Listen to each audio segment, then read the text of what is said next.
closer than you think. It's not a tournament. It's what you don't see on TV. The cash is real. The stakes are high. They bet big. They win big. They lose big. High stakes live action poker. Live at the bike. Watch it live on the web or play it if you dare at the Bicycle Casino right here in Los Angeles. Hello everyone and welcome to Live at the Bike, brought to you by the Bicycle Casino in Los Angeles, California, the first and only webcast of real action cash game poker. My name is Bart Hansen. I'm from Boston, Mass. This is Boston. He's from Alaska. We're doing 10-20 no limit hold'em tonight, fresh off of a couple stories from the main event last night. Jamie Gold, a regular player here at the bike, winning the main event. Boston and I both watch a good portion of that pay-per-view and the commentary. Yeah. Got some opinions to bring out. $12 million. $12 million. This is a regular 10-20 no limit game.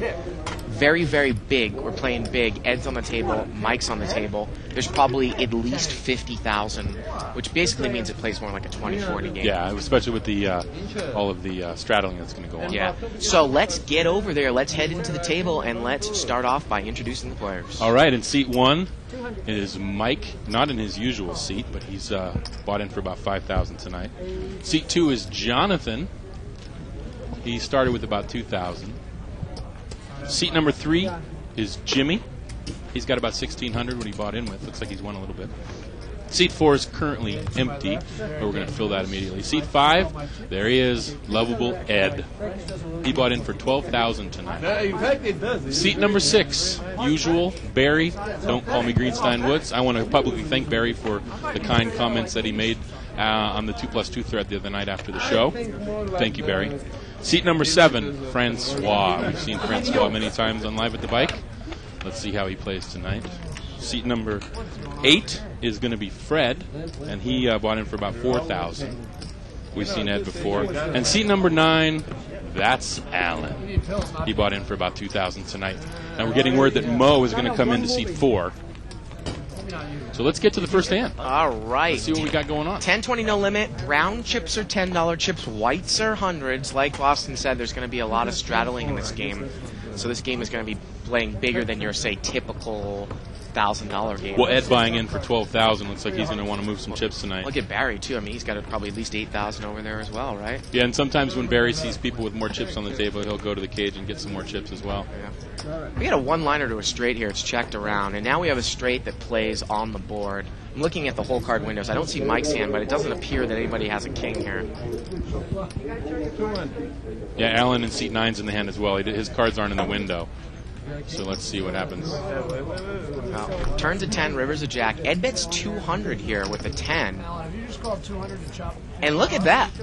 And Alan called 200 to chop like a $90 pot, and that's exactly what Mike said. And they are going to chop it up. Maybe I have the king too. I told you I have 10. And then Mike berated Alan and said, "You just called 200. Did you call 9?"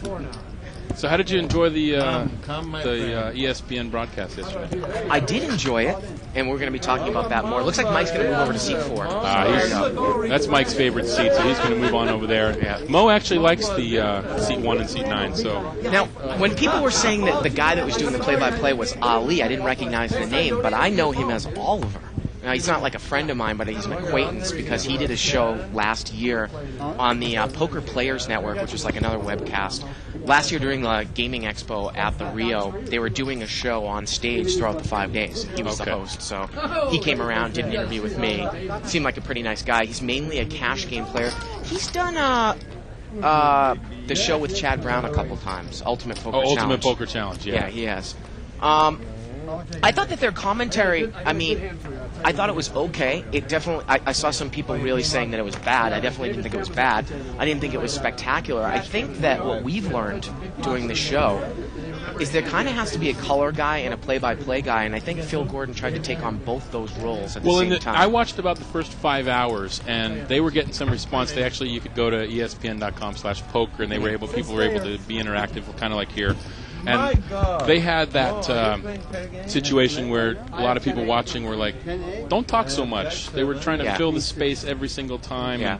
And in a tournament, especially the end where it's tense like that and the money's large, a lot of times you just want to see the players, watch the players, see how they're what's happening. And And I'm sure they got better as the night went on. I mean, it's a tough thing to do a live broadcast. Live, unscripted, unrehearsed, just like live at the bike. Yeah. Now, Ed has turned to 7 here. 7 of diamonds on the turn. Ed's got queen 7. Looks like he's got the best hand. Nobody has a 5 here. And he's going to... Well, Mo called him with 7-8. Mo's playing 5,000 behind here. And wait a minute, maybe Mo raised. It's tough to see there because Mo doesn't have chips, so he probably announced a raise. Yeah. And Ed just folded. You know, it's funny, Ed probably wouldn't fold that hand to anybody else, but to Mo, he's got a lot of respect for Mo. Yeah. A lot of people respect Mo's game. They don't want to necessarily get involved in a pot. He is the host of the game here at Live, at the bike. So when he's in the pot, sometimes people are figuring he has something. But he'll take chances now and again. Of course, you can email us at live@thebike.com. Questions, comments, suggestions, always appreciated. Follow a live thread on 2plus2 spelledout.com. Go over to forums, tournament poker, televised poker. Official Live at the Bike thread for August 11. Mo also he'll differ his play a little bit. If the game's slow, he'll try to speed it up a little bit, play some more marginal hands. That's sort of his job, is to sort of keep the game going, keep the action going. Now Mike is in the hand. We need to see his cards over there in seat 4. He's going to come out and bet. $200 bet here. Ed makes the call. 6-deuce-4 here on the flop. And Mike's got queen jack of spades, so he doesn't really have anything. And actually, Ed made a raise there in between with Ed picked up top pair in the gut shot. Yeah. So he's going to challenge Mike a little bit here. So he made the raise, and Jonathan folded the best hand, 6-7, and Mike obviously is out of there when he had nothing. Queen jack.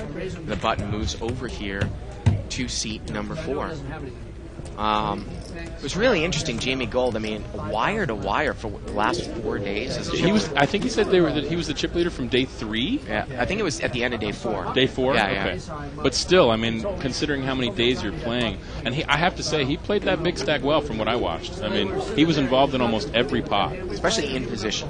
Definitely. Did a lot of limping from the button. He would just call raises in position. And if people were coming in for a raise, he would re-raise them, and they know they're playing for all their chips, and at that point it gets a little tough. Again, it's tournament poker, and it's the final table, and it plays a little bit different than the cash game. And that's what's great about Live at the Bike, is you get to see the two kind of different strategies it requires to win. 6-way action here again. We need to see Mike's cards again in seat 4. Fred in seat 8 is he's going to be dominated here by Barry in seat 6. They both hit the king. Nobody has a deuce. Barry's going to bet. And actually, Mike has a deuce. Oh, Mike does have a deuce. So we didn't see his cards yet there. Okay. He just put his cards in there. Oh, now with 2 people having kings, this should be really interesting. Let's see what happens with Fred in seat 8 if he wants to call with just the I got to tell you, with kicker. the rainbow board here, I like a raise with deuce 4 as a form of deception, because I don't think Barry's going anywhere with the king. If Mike raises right now, I think he will win more money than if he just calls. Here again, it's like the other night when Mike just sort of... He just calls. Yeah. Mike sort of slow plays those monster hands. He figures one of those guys has a king, and he hopes that maybe they hit 2 pair on the turn here. Well, the turn is 3. Doesn't make anybody 2 pair, so let's see what happens. Mike's in position, and Barry's probably going to have to bet out again. He's wondering... I mean, I like Barry's aggressive play, but I think one of the things he's got to realize is that when he bets with king jack there and he gets called in 2 spots, I think you almost have to shut down in deep stack poker. That's the key. It's when 2 players call you there. He wants to see. Now he put out a little bet there. It was about 600, 500, and so he's going to test to see if somebody really had a deuce here. And Mike here is going to raise it up 400 more and 500 more, and Barry instantly calls over a $2,000 pot. Here we go to the river. It's a 9, and Mike's got the goods. So Mike had min-raised him. So now let's see if Barry's going to check over to Mike, and he does. It's a $2,000 pot. Mike really likes to overbet his main hands. I expect at least a $1,000 bet here. He bets about 1,200. Bets 1,200. It's kind of like a little bit of a. It's a half pot size bet, a call me bet. And so let's see if Barry can think about this. Mike was on the button and he smooth called 2 people. He knows that Mike can have. What do you got, Mike? This is one of the times I can ask you open poker. What do you have? It's a $3,200 pot. Mike says he has the 10 of clubs, or the 2 of. I think he actually said the 2 of clubs. I think Mike might have told the truth there. And remember, these guys like to go at it. They like to go at each other. They like to outplay each other. See who. Barry does not want to fold the winning hand. $3,200 pot, $1,200 for Barry to call. He's getting almost 3-1. Mike's telling him his strategy. He says, "I'm in raised. Limped pot, I could have a deuce, he's saying. Now, see, sometimes when Mike talks like this, when Mike talks a little too much, sometimes he has the good. I mean, most of the time, I would say 80% of the time, he has the goods. Well, this one's going to be interesting. Can Mike be bluffing 1 out of 3 times here? Actually, 1 out of 4 times. Barry's getting 3 to 1. So that's 25% of the time. Is Mike going to be bluffing here? I don't think so with 2 players in the pot, and Barry's probably thinking the same thing. He's wondering. He only has the jack kicker, too. Mike could have had king, queen. Yeah, he can't be king, queen, or ace king, but you figure that Mike probably would raise on the button with that hand, although sometimes he doesn't. He doesn't figure Mike has 2 pair here. Maybe hit the 9 on the river, but he wouldn't have min raised with king 9. So Barry's really got a decision here. He's thinking it through. He's trying to work back through the hand. And it was a limped pot, so Mike could have anything, and Barry folds. And Barry folds it right away there. Folds the king face up. Now, I want to throw something at you, Boston, because I immediately said it. Mike smooth called the flop. He raised to 500 on the turn, so he made, say, 1,000 there on the turn. Yeah. And then Barry check folded on the river. Don't you think that if Mike had raised it to 4 or 5, so Mike made 1,000 total after the flop. Okay. If Mike had made it 500 right away on the flop, don't you think he would have ended up making more money off of Barry?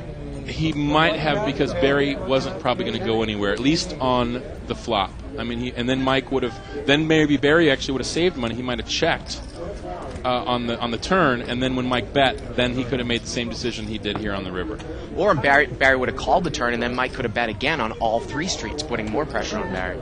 Now, Mike is going to raise it up to 100 here with 6-4. And Barry is going to call here.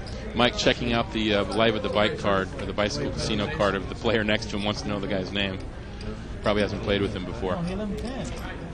Barry calls with Jack 9 offsuit. Again, Barry plays it tight, but he likes to get mixed up with Mike. And this is going to be a $500 pot here. Looks like 5 ways. Barry's out of position with the Jack 9. Let's see what happens. King 8-8 here, and Ed's got trip 8s. But nobody really has a king, and it's a rainbow board. Now let's see if Ed's going to check this, or if he's going to play a little aggressive and maybe let everybody think that he has a king, and then somebody might try to outplay him bluffing that they have the 8. Although I got to tell you, I'd probably pick a better spot to do that, try to outplay someone than Ed. Yeah, that's true. And he's going to bet right away with the trips. But we like the fast play. Now, Ed's in an interesting spot tonight. He's in seat 5 between Mike and Barry. So, Mike, it'll be interesting to see through the course of the night whether Mike employs the strategy, since Ed's next to him, whether he will, if he's involved in a pot with Ed and he does have a hand, then that's when I might want to slow play a little bit and let Ed do some of the betting, and then you might make more money check raising. Again, it's that thing where you have to figure out who you're playing against. Now, if anyone had a king, let's say Alan had a weak king there or something like that, I like the bet there by Ed with the 8, because I don't think anyone's going to fold the king. Unfortunately for him, there was just nothing that anybody could call with. That's right. Nobody had anything in that particular hand. Well, Jonathan's got pocket queens over here, and he just limps in. And Mike is also going to limp in. Well, Mike's being really frisky with his cards, not showing us his cards tonight in seat 4. Now, those who don't know, Dave mentioned it on the show a couple weeks ago. Jonathan is his student. There we go. Yeah. He's tutoring Jonathan, giving him some poker lessons, so we can kind of see how Jonathan's picking up on those lessons. Well, Ed made it 130, and let's see if Jonathan's going to pull the limp re-raise, and he does. He makes it 400 more.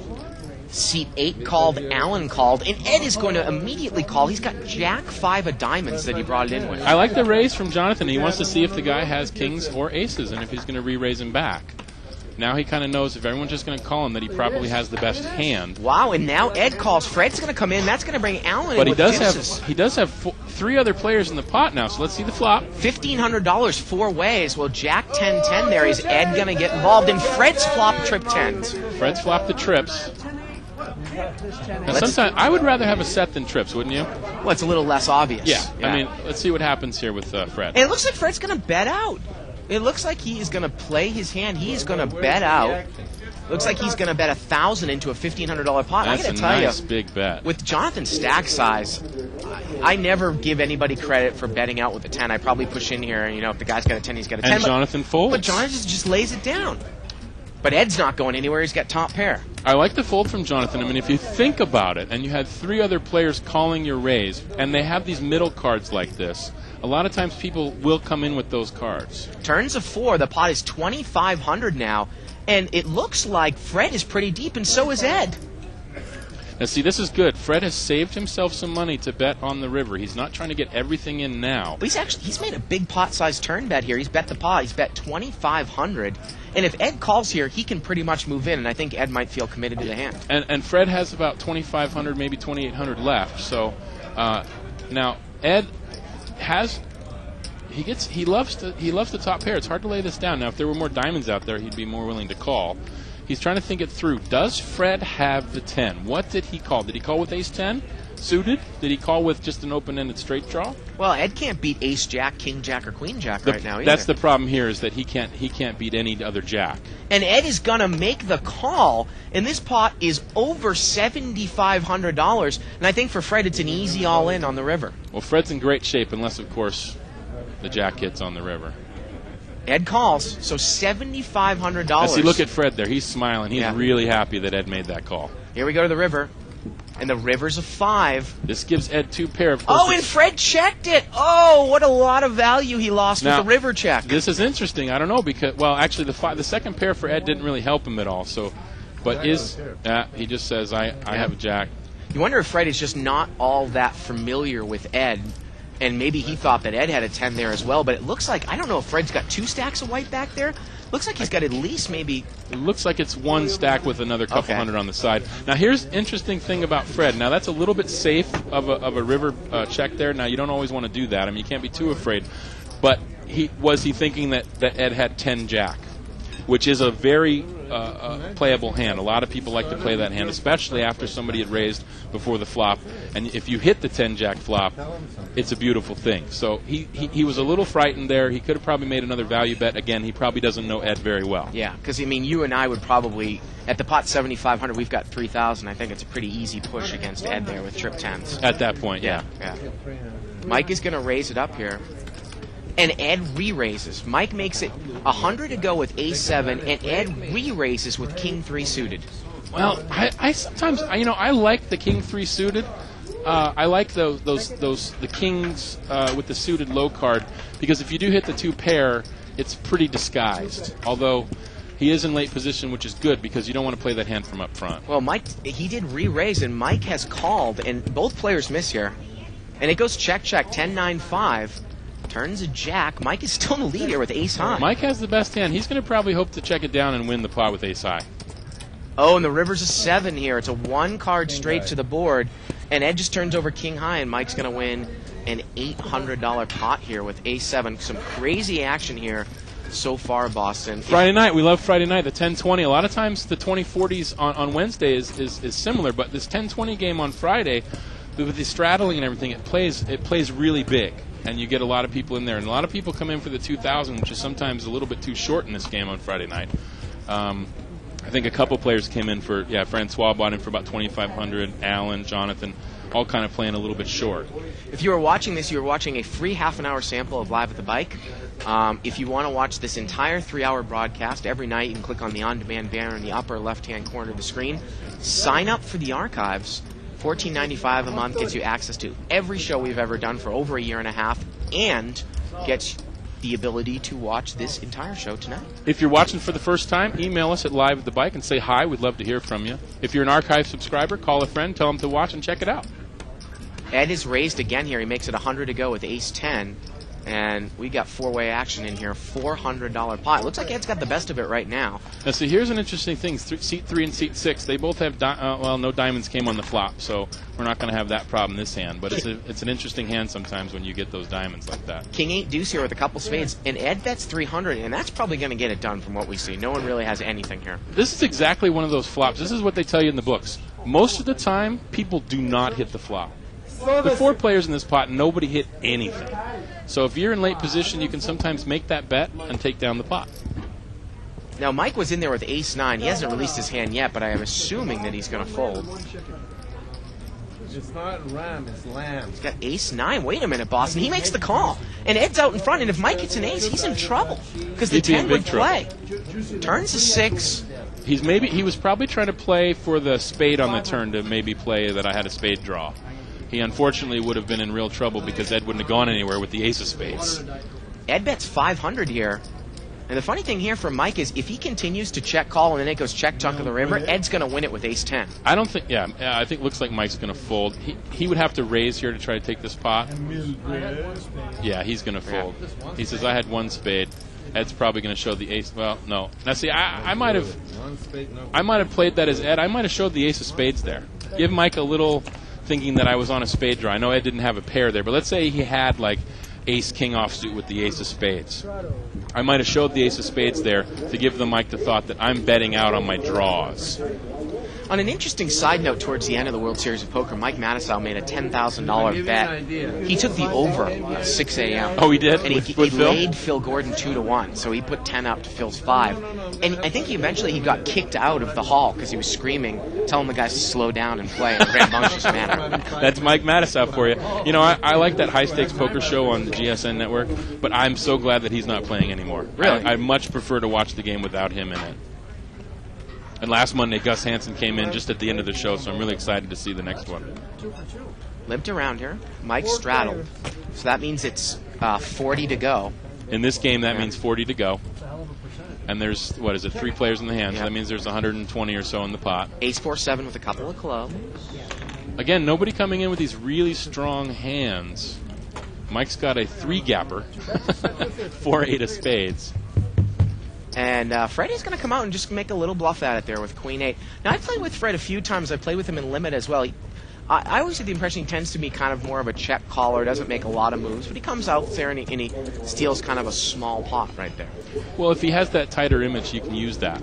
You can use that to steal a pot now and again, especially with a limped pot like that. Even though did Mike straddle on that pot? Yeah, he did. Yeah, so you can kind of call and see if anybody hits the flop, which, again, many a times nobody hits the flop. Now, I was playing in this very game earlier in the afternoon. I put a terrible beat on Alan in seat 9. I was talking about how... Why would you do such a thing? I know. I was talking about how I've had some river swings this month. Well, it all came back to me in one hand today. $5,000 swing.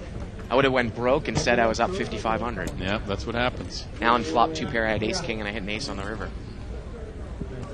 It's a crazy game, this poker. Great song by OAR. Have you ever heard that song? I have. Yeah, it's a great song. That's a crazy... Oh, I shouldn't sing it because then we have to pay for it. I think they use that as the theme song on the first year of high stakes. Yeah. No, I think it was high stakes poker. Yeah, you're right. No, not high stakes poker. The NBC. No, heads up. The first year the NBC heads up. Now Mo raised it to 230, and Fred and Alan both have called here. We have some dominated hands actually. Alan has both Mo and Fred dominated. But the great thing for Mo here is nobody has an ace. He can put a nice $400 bet in here, and he's probably going to take it down. But he's going to bet 500, and that's going to get it done. That'll get it done. Nobody has anything. No draws. No pairs. Rainbow board completely. Mo says I have. I like that song a lot better than the song they used in the second season, which was "We're Playing Heads Up," which I think I was so looking forward to the second season because I love that song. Yeah, and it was a great intro. Yeah. So, you know what else? Crazy game of poker. I lost it all. Yeah. The other theme music I love is Card Players podcasts. The theme music that they use at the end of the show and the beginning of the show. What, on the circuit, you mean? Yeah, on the circuit. Oh, yeah. It's very, very cool. I was going to email them and ask them if that's an actual song or not. Maybe we can get a Live at the Bike theme song. No, I said he's going to call. He has no... I don't know what it exactly would be, but... We'll get Alan to sing it. Yeah. Alan and Mo. We'll get them to sing the song. No, it's limped around here 5 ways, so it's a $100 pot. Francois coming in for his first hand of the night here. 9 deuce 9 here on the flop, and Mike's got jack 9. He's up front. He checks it. You know, it's so funny, Boston. I'm going to ask you after this hand because there really has been an interesting transition with Mike. The turn's a deuce, and I assume, well, Mike checks again. Francois has the best hand along with seat 1 in the hand. Well, Mike has jack 9. He checked the trips. Oh, he does. He's got a full house okay. now. Sorry. Turn is a deuce. We don't have the cards up there. And yeah. I'm still trying to figure out how to read these cards over here. And so Francois came out and bet with an ace, and Mo is raised with an ace, and Mike's got the goods. He's going to check re-raise. He's going to check re-mini raise. Now, would you do that with the nuts?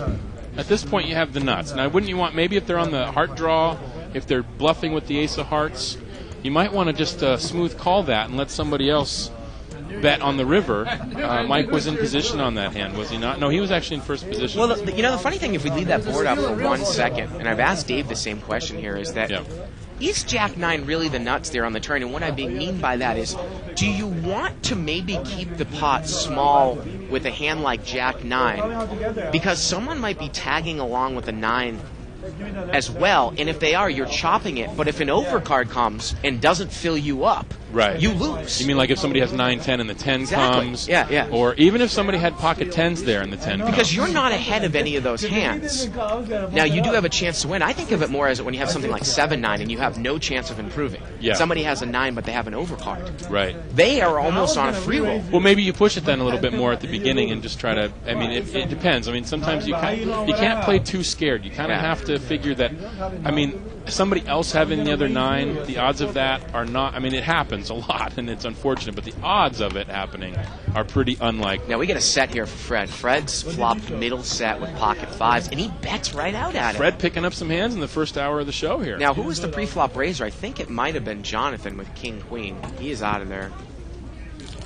Jimmy is out. Now, Mike, oh, wow. Mike is flopped to straight. Yes, Mike, and he only check calls here. That's a very and the turn is a jack. I think he's trying to set up a play as a trap.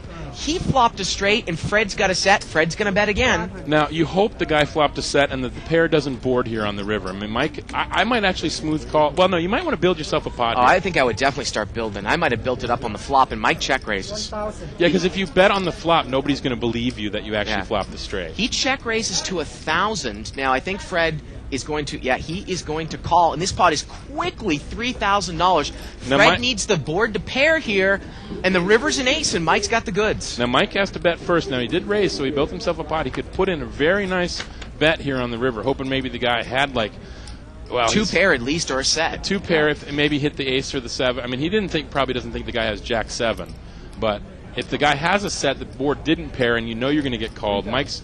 And look at this. Mike is going to make a gigantic overbet. He's going to bet 3,000 here. And that is a pot-sized bet. Remember, when he bets big...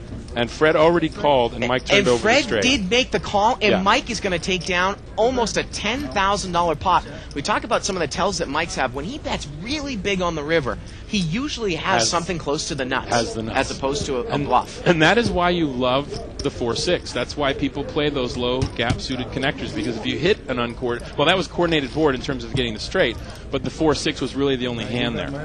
Because if somebody had 6-8, they'd still be looking. So Mike, again, takes down a monster pot. Yeah, Mike has those situations. The check raising with the monsters early. The massive overbets. Now, of course, Mike's been running good too, though, and that's the way to play. You want to play it fast. You want to play it cagey. You want to do different things. You mix it up. People are afraid to play with Mike. The funny thing about Mike there is I don't necessarily know if seat number 8 did anything wrong there, because Mike might have had a set of 3s. He might have had Jack 7 as well, and he might have played it the same way. When you flop a set on that board, in a sense, you're lucky you didn't go broke there. Well, that's why I said, if Mike had actually started building a pot up early, he might have stacked the guy. And that's what I was talking about, because people always say, Bart, why don't you ever slow play? It's because if you're playing deep, I wonder if Mike left $4,000 on the table there. See, Mike's just saying right now, I should have raised the flop. I thought you were weaker than a set. He might have thought the guy had ace-7 or something like that, and he didn't want to scare him away. So you have to evaluate these different you put people on a range of hands, and you don't always put people on a set. It's really hard to flop a set. You don't flop a set, but once every 11% of the time when you have a pair. So you got to figure the guy doesn't necessarily have the set. But once the guy called you on the turn, so Mike waited, the guy called him on the turn, and Mike's talking about. You wonder if Mike, like I said, he left money on the table. He's raised here again. He's got Queen 5 of spades. And we're going to see a flop here 4 ways. It's about a $400 pot. Jack deuce 5 here. Well, Ed's got Jack 6. He's got the best of it. Jonathan has 7-5. And Ed's going to bet 100 here with top pair. Now with 7-5 in seat 2, Jonathan's thinking about it. You might, and Mike's going to call with the Queen 5 suited. He's going to take a card off here and see if he can hit 2 pair. Well, the turn's a 7. Jonathan would have hit 2 pair on the turn. Sometimes you take one off. Depends on the bet. Now Ed checks and Mike checks right behind him. Here we go to the river. That's a good check by Mike. River is a 4th diamond, and let's see if Mike uses his position to steal this one from Ed. This is a scare card for Ed. Well, maybe Mike thinks that his hand is good enough at showdown to win there, but Ed had the jack. He put Ed on no pair there, I think. I'm not sure what he put Ed on. Maybe a deuce or maybe a worse 5. Maybe a worse 5. Yeah. And if he did have the diamonds, then he would have made it. He didn't want to get too out of line there with Ed. If you're against normal competition or some stronger competition, you might be able to bet the guy off of a smaller diamond, but Ed's going to call with any diamond. Different player, and Mike would have probably maybe used that as a scare card, depending on, like against Francois perhaps or something. Yeah, that was good for the game, you know. Email here from Jason Whitmore saying Boston adds a lot of great flavor in the commentaries booth. Thank you, Jason. Excellent Appreciate job. it. I'm enjoying it. It's really fun. Play-by-play a lot, but you're not doing the play-by-play. Ha! Jason Whitmore, a Minneapolis viewer, just like Nicole Pepe from last night. Minneapolis. I wondered if anybody from Minnesota watched the show. Jason, do you go to the Guthrie Theater at all? I'd be curious to know. It's one of the best theaters in the country, one of the first. 5-way action here. Now, Jonathan's flopped top pair in an open-ended straight draw, and Barry's got top and bottom with King Jack. The pot was limped around. Barry's going to bet, and I don't think Jonathan's going anywhere. These are scary boards when it's all Broadway like that. You gotta wonder, especially with 2 clubs. Jonathan calls. And Ed calls with the same straight draw. Ed calls with the 10 as well. Yeah, open-ended. So now is Barry thinking that? He's probably putting one of these guys at least on a straight draw. Turns to 6, and Fred called with the top end of the gut shot there. He needed the 10 to catch the straight. Again, very dangerous with 2 clubs out there. Barry's first act, he needs to put out a pretty nice bet here. Depends on how big the pot is. He's going to bet 500. Jonathan's still in there. He's got the pair and the flush and the straight draw. And I think he's pushing the rest of his chips in, and he's a little short, so yeah, he's going to go ahead and take his chances, try to draw out. Barry's going to call. Very, very easily call for Barry there. It's about almost a $2,000 pot. Jonathan needs an ace or a 9 here to win. Doesn't look like they're going to make a deal. It's not that big of a pot. Here we go to the river. And the river's an ace, and Jonathan sucks out. King 10 is good. Barry shakes his head because he knew somebody had a straight draw there, and it was probably Jonathan. Yeah. That's a pretty good hand, though. Top pair and a straight draw. Especially when you have short chips like that, you're going to put all your money in that pot. Yeah, it's tough to get away from. The only thing I question, like I said, though, is the 2 clubs with everyone tagging along. There were 4 people in on the flop. You almost think that someone's got to be in there on a flush draw. If it didn't have, if the 2 clubs weren't out there, maybe Jonathan would have taken the chance to raise that on the flop. But he did just call. He did just call because you want to see that turn card, hope that it's not a club, and actually hope it's like what he got on the river, which was the ace of hearts. Here comes the chip count. Let's see where we're at. We got $46,000 on the table. Mike's got about $12,000. Ed's got $8,000. Alan and Jonathan are down near the bottom, about $900. Let's see what we got as a difference here so far in the first hour of the show. Bada boom, bada bing. Mike up a quick $7,000. Fred up $3,000. He did lose a little bit to Mike in that one hand. Otherwise, he would have been more. He would have been up about $7,000 instead. Yeah, he won that hand with Ed. Mo hasn't really gotten involved yet, and Ed's down about $4,000. But with Ed moving his chips like he does, he can go up and down and be a big winner at the end of the night. We'll have to see. 3-way action here. Jackpot. And I do not think that Ed raised with ace king, and he's hit the ace. That's what you want to do when you have the ace king, especially offsuit. You want to hit that. You want to hit that one of those cards anyway. He bets 100. He is in the cutoff, so he has an opportunity here. Although I will also caution the viewers, like we always say, playing ace-king for a limp and hitting your ace or your king, it's almost the same as playing aces or kings for a limp and not getting the limp re-raise. You don't want to build yourself a huge pot with no, that hand. especially in a tournament, you play ace-king completely differently than you do a cash game. In a cash game, it is a drawing hand. It depends on where you are. You would never take like you would in a tournament. Let's say you're in first position and you limp with it, and then you limp re-raise all in and try to win that pot. You're not going to do that in a cash game. Unless you're really short or something like that. If you were really short, you might take that strategy. But in a deep stack poker like this, you'd actually prefer to hit ace-king. You'd actually like to hit the 2 pair. Or if you have ace-king and you have, like, let's say, the ace of diamonds, it's nice to see a 3-diamond board with the king. Or flop Broadway straight, because I usually hit somebody else. Yeah, too. 10 jack queens would have been a great flop there. Now Barry's going to raise it up here. He said he wasn't drinking, but he's got the sapphire and tonic in his hand. Well, it could be water. We don't know. Water with a lime and a cocktail in a highball glass. Hey, man, I could use a drink. Let's go. It's Friday night, man. Oh, how I'd wish to indulge, but the powers that be have me handcuffed. Mo's eating right now, so we're probably not going to see Mo involved for another 15 minutes or so, because then you have to he really puts his focus on the game. Mo does watch the game very intently. Barry's raised with the That's Allen hand, 6-3 of hearts, and Ed is in there with Queen 9 of hearts. 10-6-8 with a couple of diamonds. Let me tell you, Barry would love to win this pot so he could show this hand. He'd love to do that, just for the fun of it. I got a feeling that Ed isn't going anywhere. He's got overs and a gut shot here.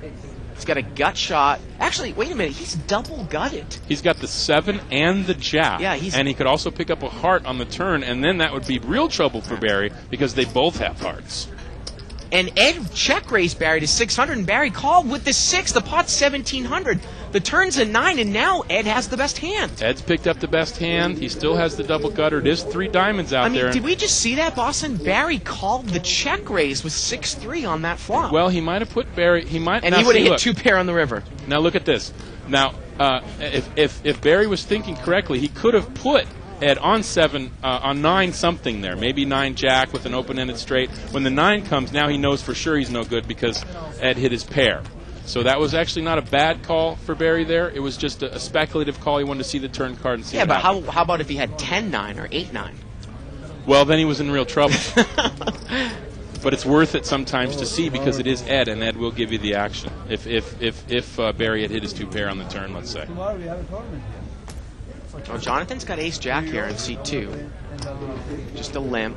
And looks like Francois got ace-queen. He just limped. Francois is going to play this game very conservatively on the short stack. Francois steps up. This is a step up for Francois. He usually plays the 5-10 game now mostly, I think. So this is a bit of a step up, and depending on who's in the game, I mean, that's what I was just thinking about here. This is we're through about the first hour already? The first half hour.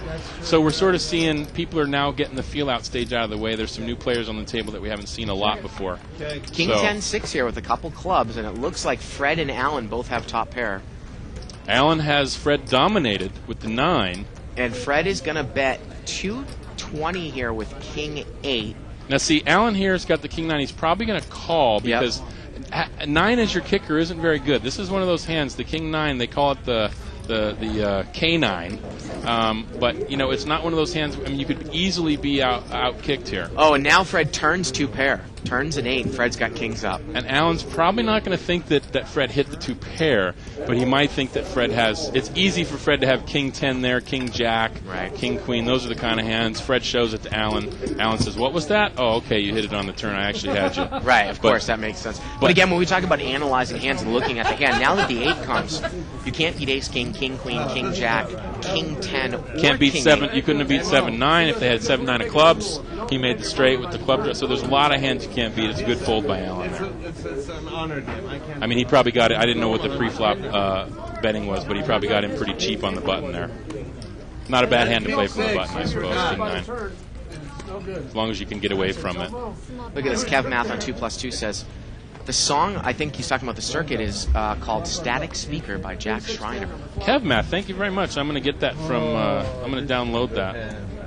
I have my secret download site, allofmp3.com. Oh, yeah? Yeah. From Russia, yeah. Yeah, Isaac knows it as well. It's if you use iTunes and you're paying 99 cents a song, I urge you. Well, we're not sorry. opponents All of right, that all type right. of thing. Well, it is legal. It is legal. There's is it really? Oh, yeah, I it's didn't know legal. that. Oh, well, if it's legal, then fine. But you can look it up on the internet. I won't give out the address. We're not getting paid by them. Yeah.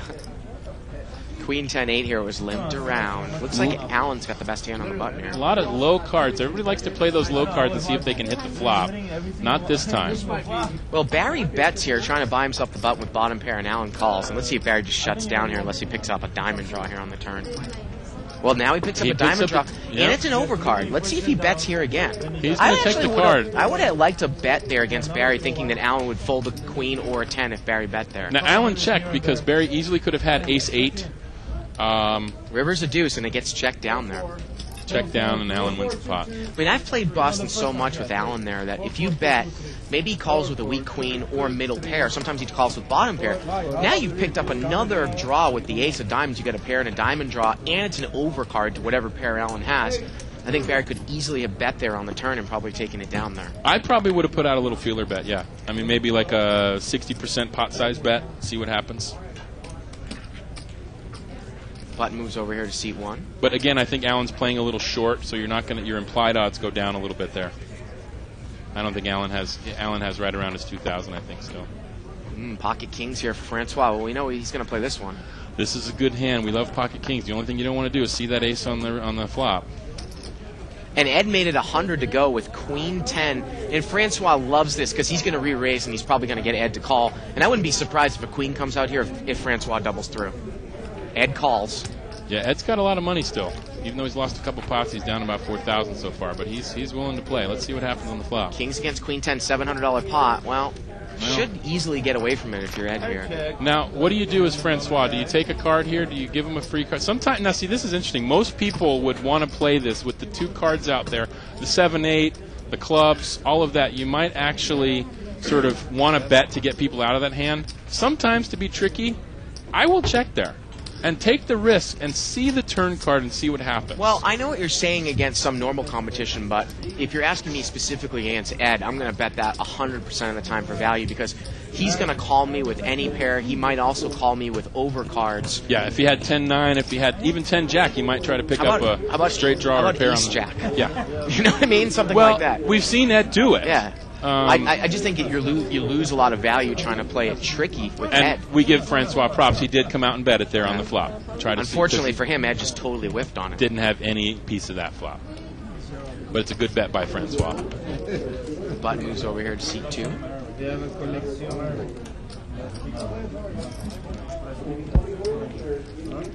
And Mo's over there in seat number 1. Looks like he's eating. Mike's eating now too, so he'll probably slow down a little bit. It's one of those. It's not really. It's sort of a tell, but it's not really a tell. What it is that when people are eating, that your focus can't be 100% on the game. And these guys in this game, they focus on the game. They want to watch the players and see how the betting patterns are going. Well, Jonathan raised it with 7s. Barry called with ace-9 out of position. King 3-4 here. Jonathan's got the best hand with a pair of 7s. Well, I hope if it gets checked to him, he's going to bet here. There's only one over. Well, let's see what happens. He is on the button. And he's playing it passively. He checked it again. Dave, you're going to have to talk to your man Jonathan there. Turns at 3, and you wonder if Barry's just going to come out and try to take a stab at it here. Well, if nobody's going to bet, Barry's going to take the pot. I'm the same way. I mean, if everybody's weak like that, I'm going to take a chance, especially when the 3 comes out, because Barry was he in the blinds? You know, and Jonathan just folds. Folds the 7s to Barry's raise, and Barry takes it down with a little. Well, actually, stone cold bluff there. Like I said, I'm not in the business, and I don't want to be in the business of bragging on Barry because he got a little upset. But you can kind of tell that he's lost some money. If you remember on Wednesday how tight he was playing. Now it looks like he limps in under the gun with ace-9 offsuit and calls a raise from what seems like so far a pretty tight player. Yeah. Well, it is one of those speculative hands. I mean, it's a hand that you want to learn to get away from, and I think Barry can do that. So, and if you are lucky enough to play against a tight player like Jimmy, and he had ace-jack, race-queen, and it comes ace-9 deuce, you might win a little bit of money there. So he took a chance. This is interesting. We got an email here from Manny in Iceland. He was emailing us last night. I'll get to it in a second. Looks like we have pocket kings here in seat 5. Looks like Ed has pocket kings. So let's see what Ed's going to do with the pocket kings here. And he's going to just mini re-raise it. Wow, I would almost call here with any 2 working cards. It's an easy call for Jonathan. It's an easy call for Mo. That's a tough thing to do when you have so many players in the hand. You know, at least 1 or 2 of those people has an ace, which Fred does there in seat 8. So Ed playing a little cagey, wants to get some action, build himself a pot. It's beautiful when you do that and you actually hit the king on the flop, and then you've built yourself a nice little pot already pre-flop. $800 pot, Jack 6-4. Now Mo's got top pair, but Ed's okay right now. Yeah, it looks like. It's. I guess there's 2 spades, and nobody really has any spades. And Ed is betting weak here. I think he wants to get raised. He's bet $200 into an $800 pot. Let's see if Mo raises right away here. If Mo raises, Ed will probably re-raise. Let's see what Mo's going to do. Yep, and he's going to raise. And if Ed moves in, I think that Mo's probably going to dump this. We'll see. Well, I don't know if that's the best move here. I don't know if I would move in if I was Ed. I might try to build myself a pot, knowing that Mo has a jack. Maybe he does have a spade draw, but you take that chance. Ed calls. It turns a 9, but I got to tell you, Mo's probably going to. I wonder. Ed if Mo's, didn't re-raise there. No. I wonder if Mo's going to check here to control pot size with 1 pair.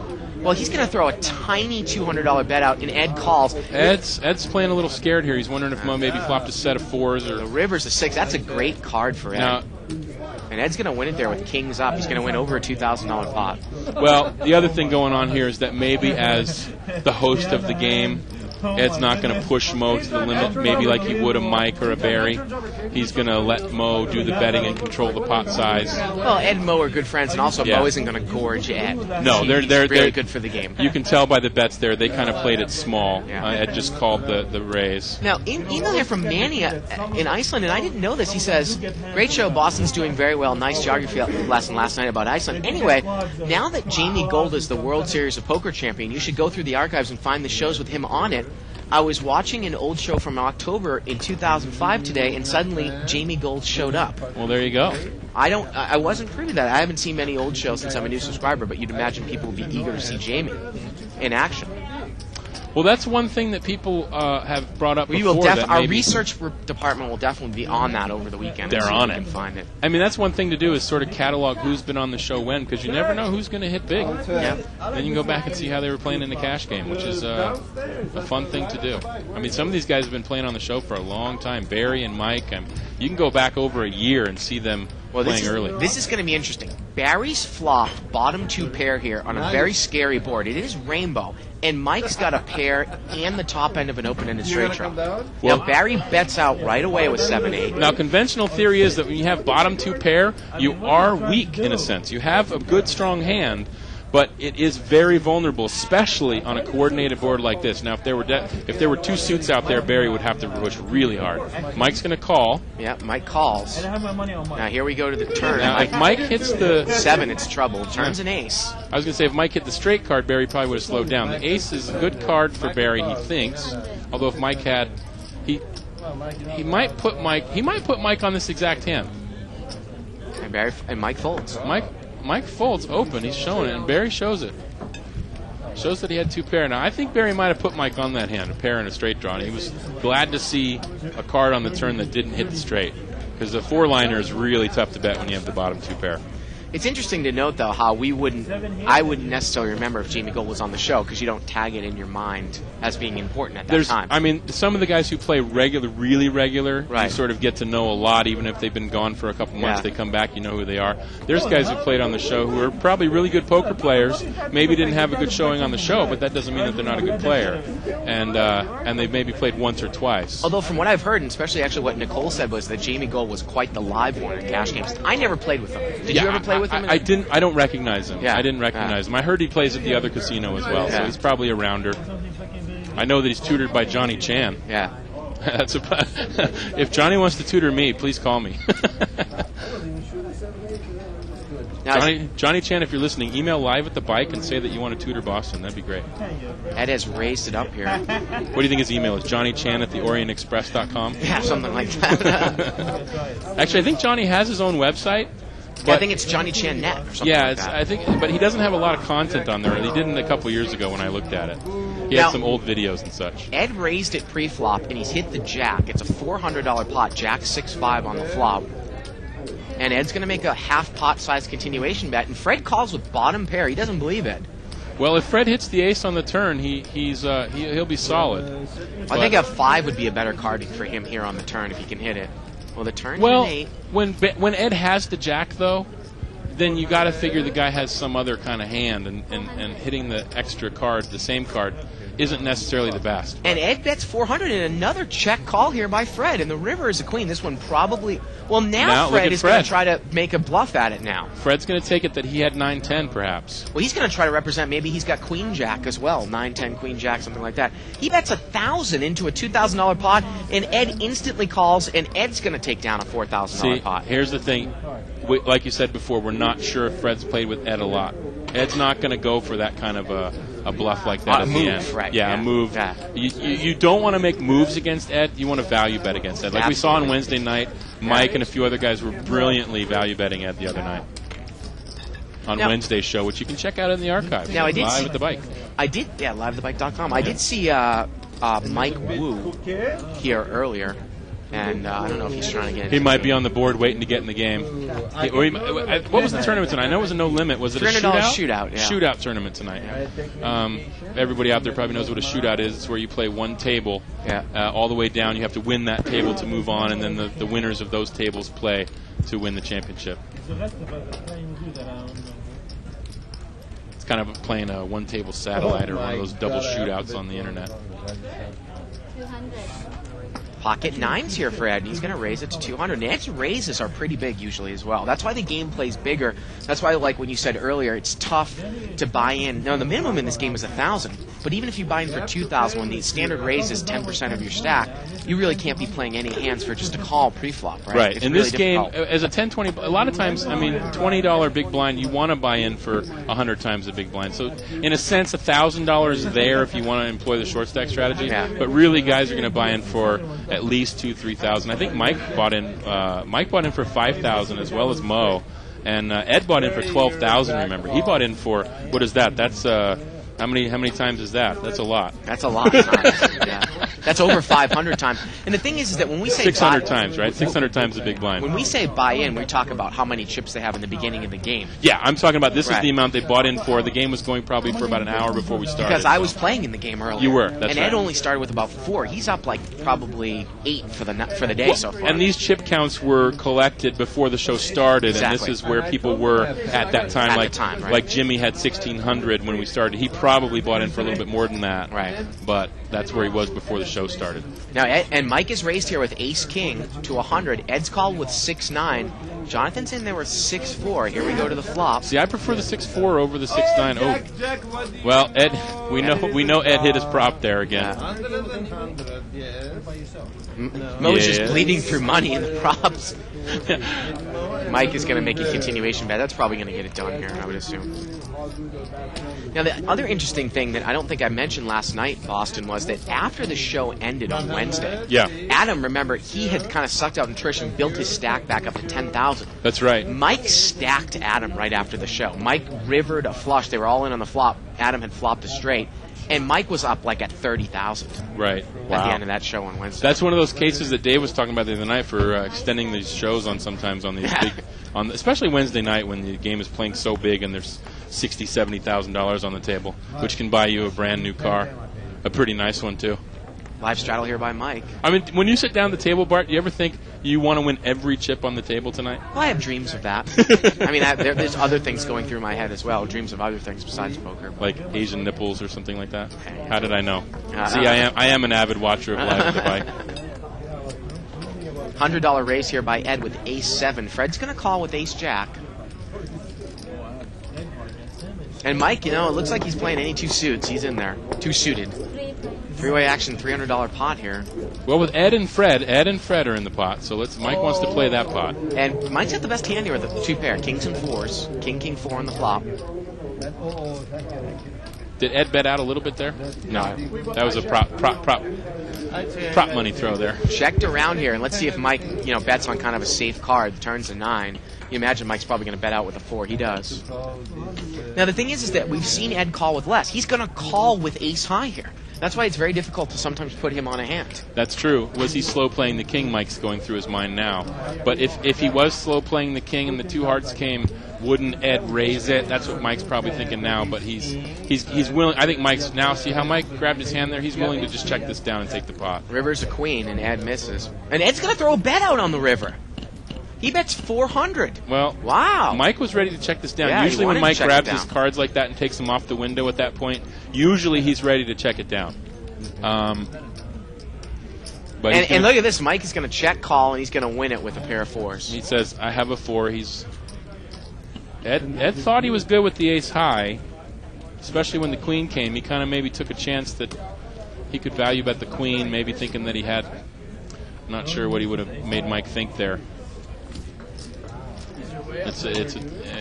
He wouldn't have played the hand with 10 jack. Mike knows that, so it's one of those instances where it wasn't that big of a bet. They're both pretty deep. $400 to Mike's stack isn't that much to win. What was it, about $1,000 pot?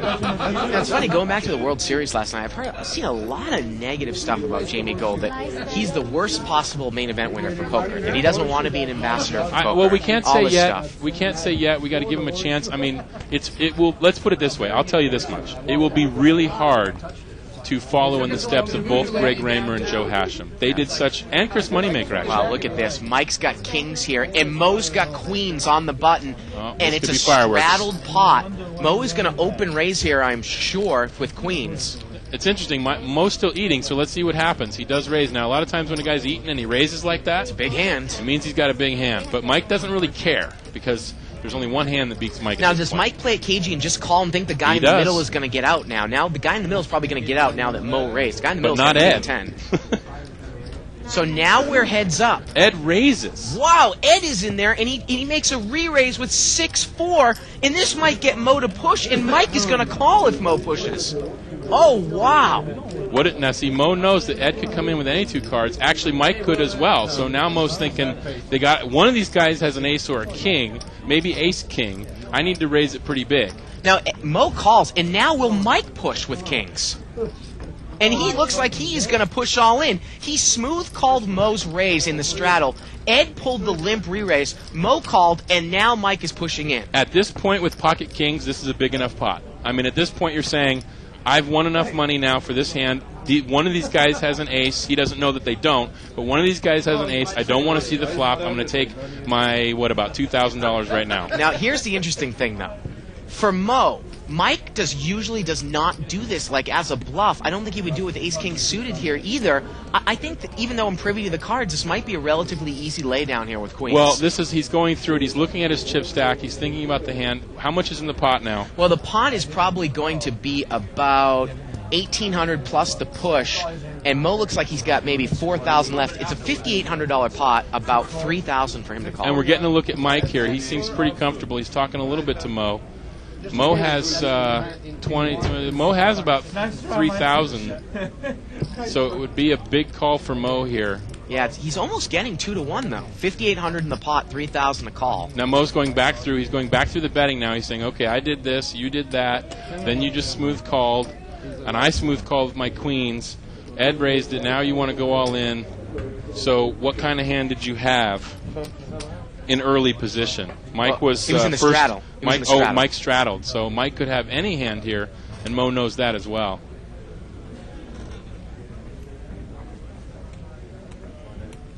Let's listen in here.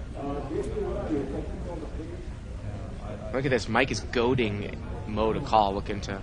See, that's the thing, though. When Mike starts talking like this, we're going to talk like golf announcers now. You show me one, I'll show you one, Mo says. Yeah, and then... Show me one. Oh, okay. Mike shows a king and Mo folds. Yeah. Because now Mo knows that the possibility is that Mike could have ace-king, but there's probably a better chance he's got kings, although he was getting 2-1. And even his ace-king, he's still 50-50. Remember, though, if you do a structured hand analysis and you say that Mike has kings 50% of the time, Mike has ace-king suited 50% of the time, we're getting 2-1 in the pot. Mike, if he has ace-king, 50% of the time, it's almost a coin flip. I'm a little bit of a favorite. But if he has kings, I'm going to be about a 4-1 dog. I'm getting 2-1 here. Is it the right call? It's very, very close. It's close, and it's. I think it's a good fold with the way the betting went. It kind of gives you a better chance to put better percentages on what Mike had. Because you know what? Mike's too good now. He's not going to push with ace-king suited. I just don't buy And I think with the way the hands went and the way with the betting went, once Mike showed that king, Mo didn't think it was ace-king at all. Yeah. Not at all. And they play with each other every single day. Good for Mo that he didn't re-push on Ed's limp re-raise. That would have been very scary. But see, that's a solid player there because you got that other person in the pot in the straddle, and you have no idea what they're going to do. Now Mo's got pocket nines here, king 3-4 on the flop with a couple of spades. Actually, if you read Doyle Brunson's Super System, he actually says that about queens. That queens are one of those hands where you want to be very careful. Jacks through deuces are kind of the same kind of thing, but with queens you have to be very careful playing them pre-flop. Now Mo bets here, and Ed calls with a flush draw with Jack 8 of spades, and Ed makes the spades here. But I don't think Mo's betting anymore. He's got the 9 of spades. He's going to keep his pot now there's small. 2 overs out there. Now there's 3 overs and a straight and all different kinds of things. And Ed just checked it. You know, I think Ed and Mo are kind of playing it soft against each other, but that's okay. Ed and Mo don't have their buddies outside of the game as well. Yeah. I mean, it's not just host-player relationship. Right. So. And Mo's not necessarily here to... He loves having Ed in the game. So yeah, he doesn't want to gouge Ed because Ed brings in. I mean, Mo's the host of this game. He, has incentives, and his job is to bring more people in the casino. And by keeping Ed happy, that brings more people in the casino because they like Ed's action. Mo's cell phone is full of every player that plays on this show on these big games, and that's how he keeps.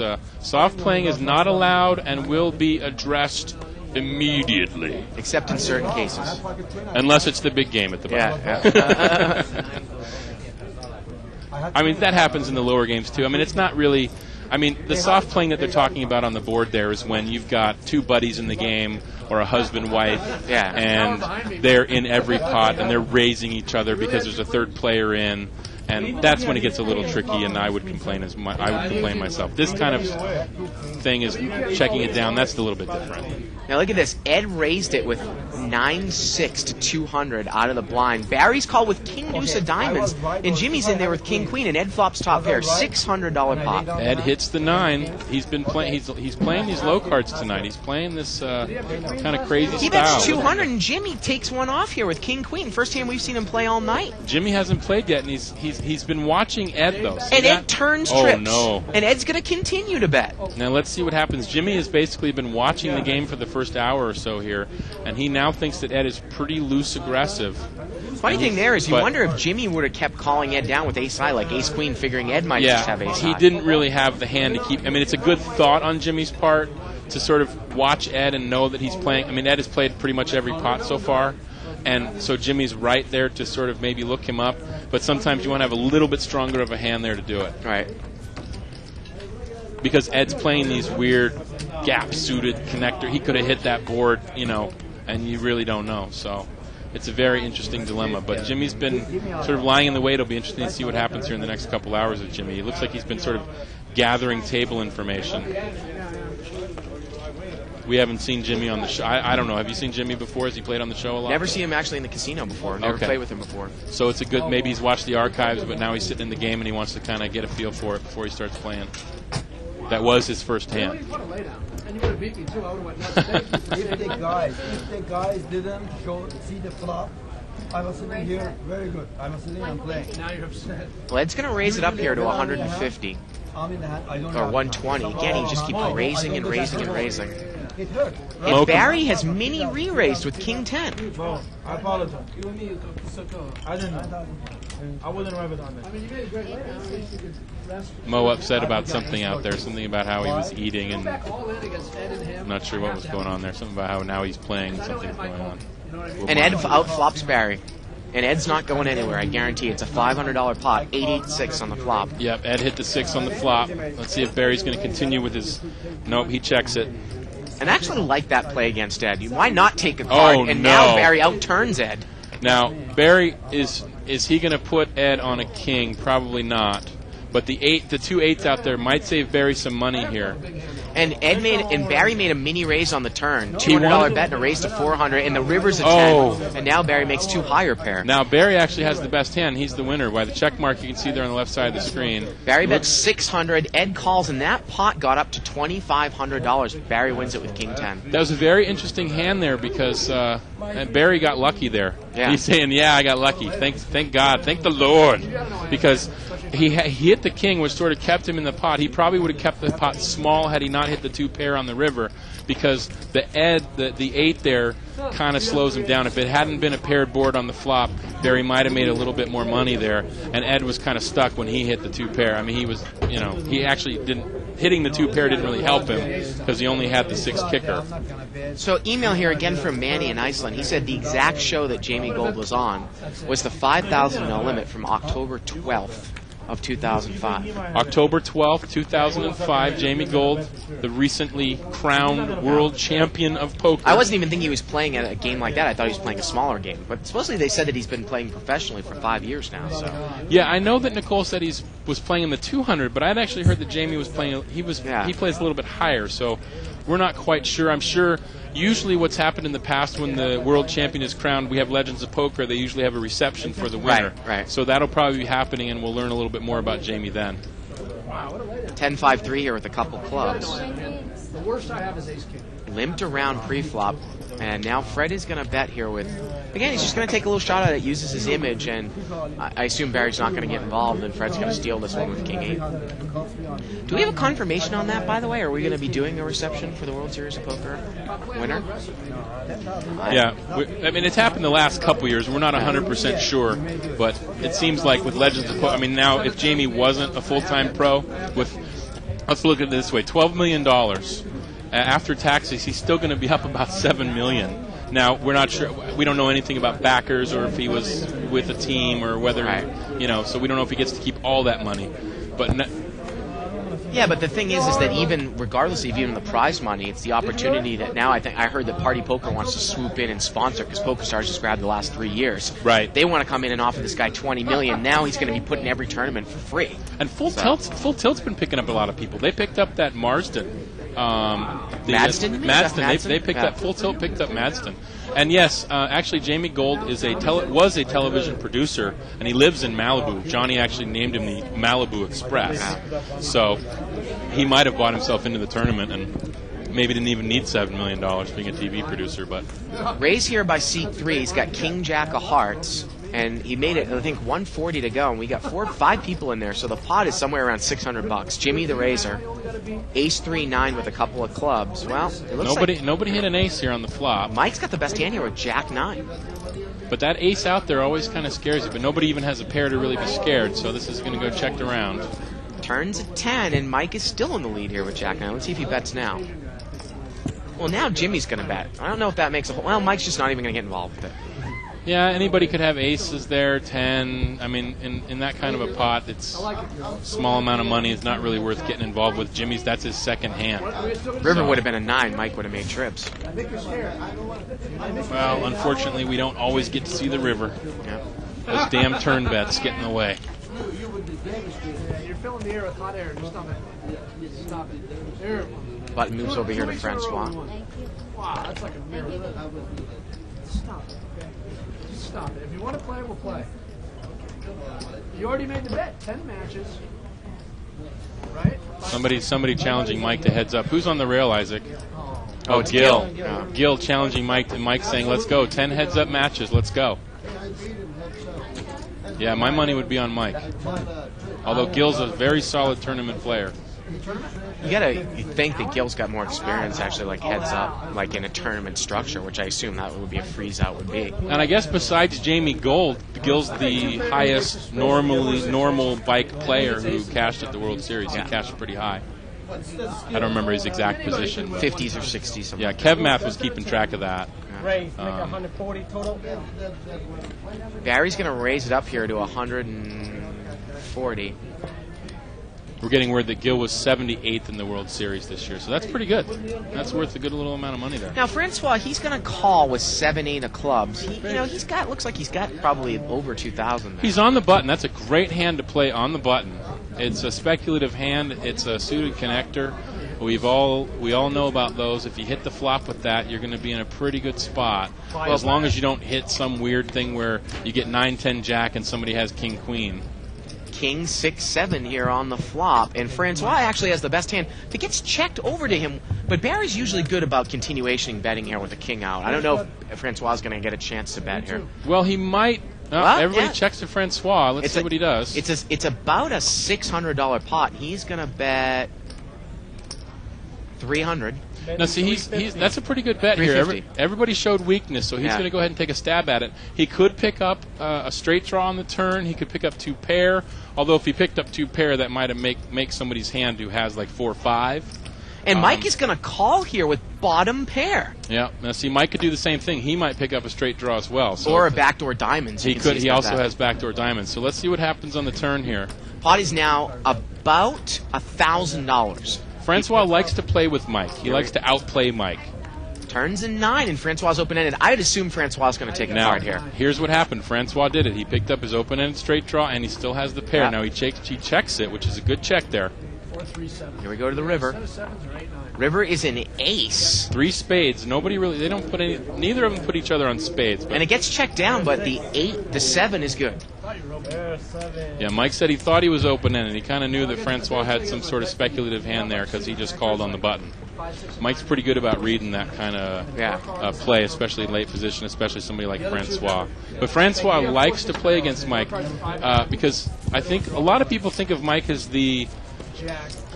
I wouldn't say necessarily they think of him as the best player in the big game, but they definitely think of him as the player that they want to beat. If you beat Mike out of a big pot, you feel pretty good because he's such an aggressive player. He was going to fire, and I was going to call. So anyway, he would have been out. King 7. Button moves over here to seat 8.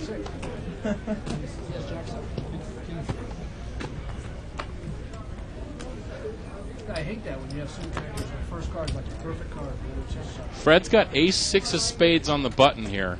If everybody limps around, he might take it. He's just going to smooth call, come in for the $20 and limp. It's a good hand to play against the blinds. Ace high. You figure nobody has that. But in seat 2, yeah, Jonathan's going to raise here with ace jack. He's going to make it just kind of a mini-ish raise. He makes small it, raise. Yeah, You 60 more. wanted to see what that button has there.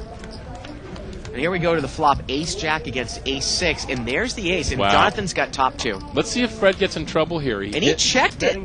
And now Jonathan's going to bet 200 with the ace, and we get a raise here by Jonathan. So we got the check raise. And a with quick call here by Fred, and Fred is virtually drawing dead. This pot is over $1,000. Let's see if he picks up a spade here. That would keep him in the pot, and he does. Turns a 10. Now, it also is a straight card. That means anybody... Wow, and Jonathan gives him a card. Fred takes check. it. And the river is a 5, and is Jonathan going to bet for value now? Yep. 600. Why would you check the turn if you had 600 left and Jonathan is going to call, and excuse me, Jonathan call. bet, Fred's calls, but Yeah. if you've got 600 left and the pot's 1,000, why on earth would you check the turn? It's a very... Yeah, with a short stack like that, Yeah. with the top 2 pair. I mean, Dave needs to tell his student here that the phrase that he always says on the show, you can't be afraid of the nuts. Yeah. I mean, especially on the flop, if you look at that, would somebody really have stayed in there with king, queen? I mean, they needed to hit the 10 and the 10 only. Now, it was a spade card, so maybe he was playing it safe, but usually it's when there's 2 spades on the flop that you're going to be a little afraid and maybe take the card. But he employed the check-raise strategy, and Fred still called him. I mean, he still doubled up, which is great, but it wasn't necessarily the optimal play. I mean, it was one way to play. I mean, we know there's thousands of ways to play every different Take a hand. look at another chip count here. Sure. We got 48,000 on the table, almost 49,000. Mike's got the most, as usual, 15,000. Jonathan's down to about 1,000, but he just won that pot, so he won a little bit. He just doubled up.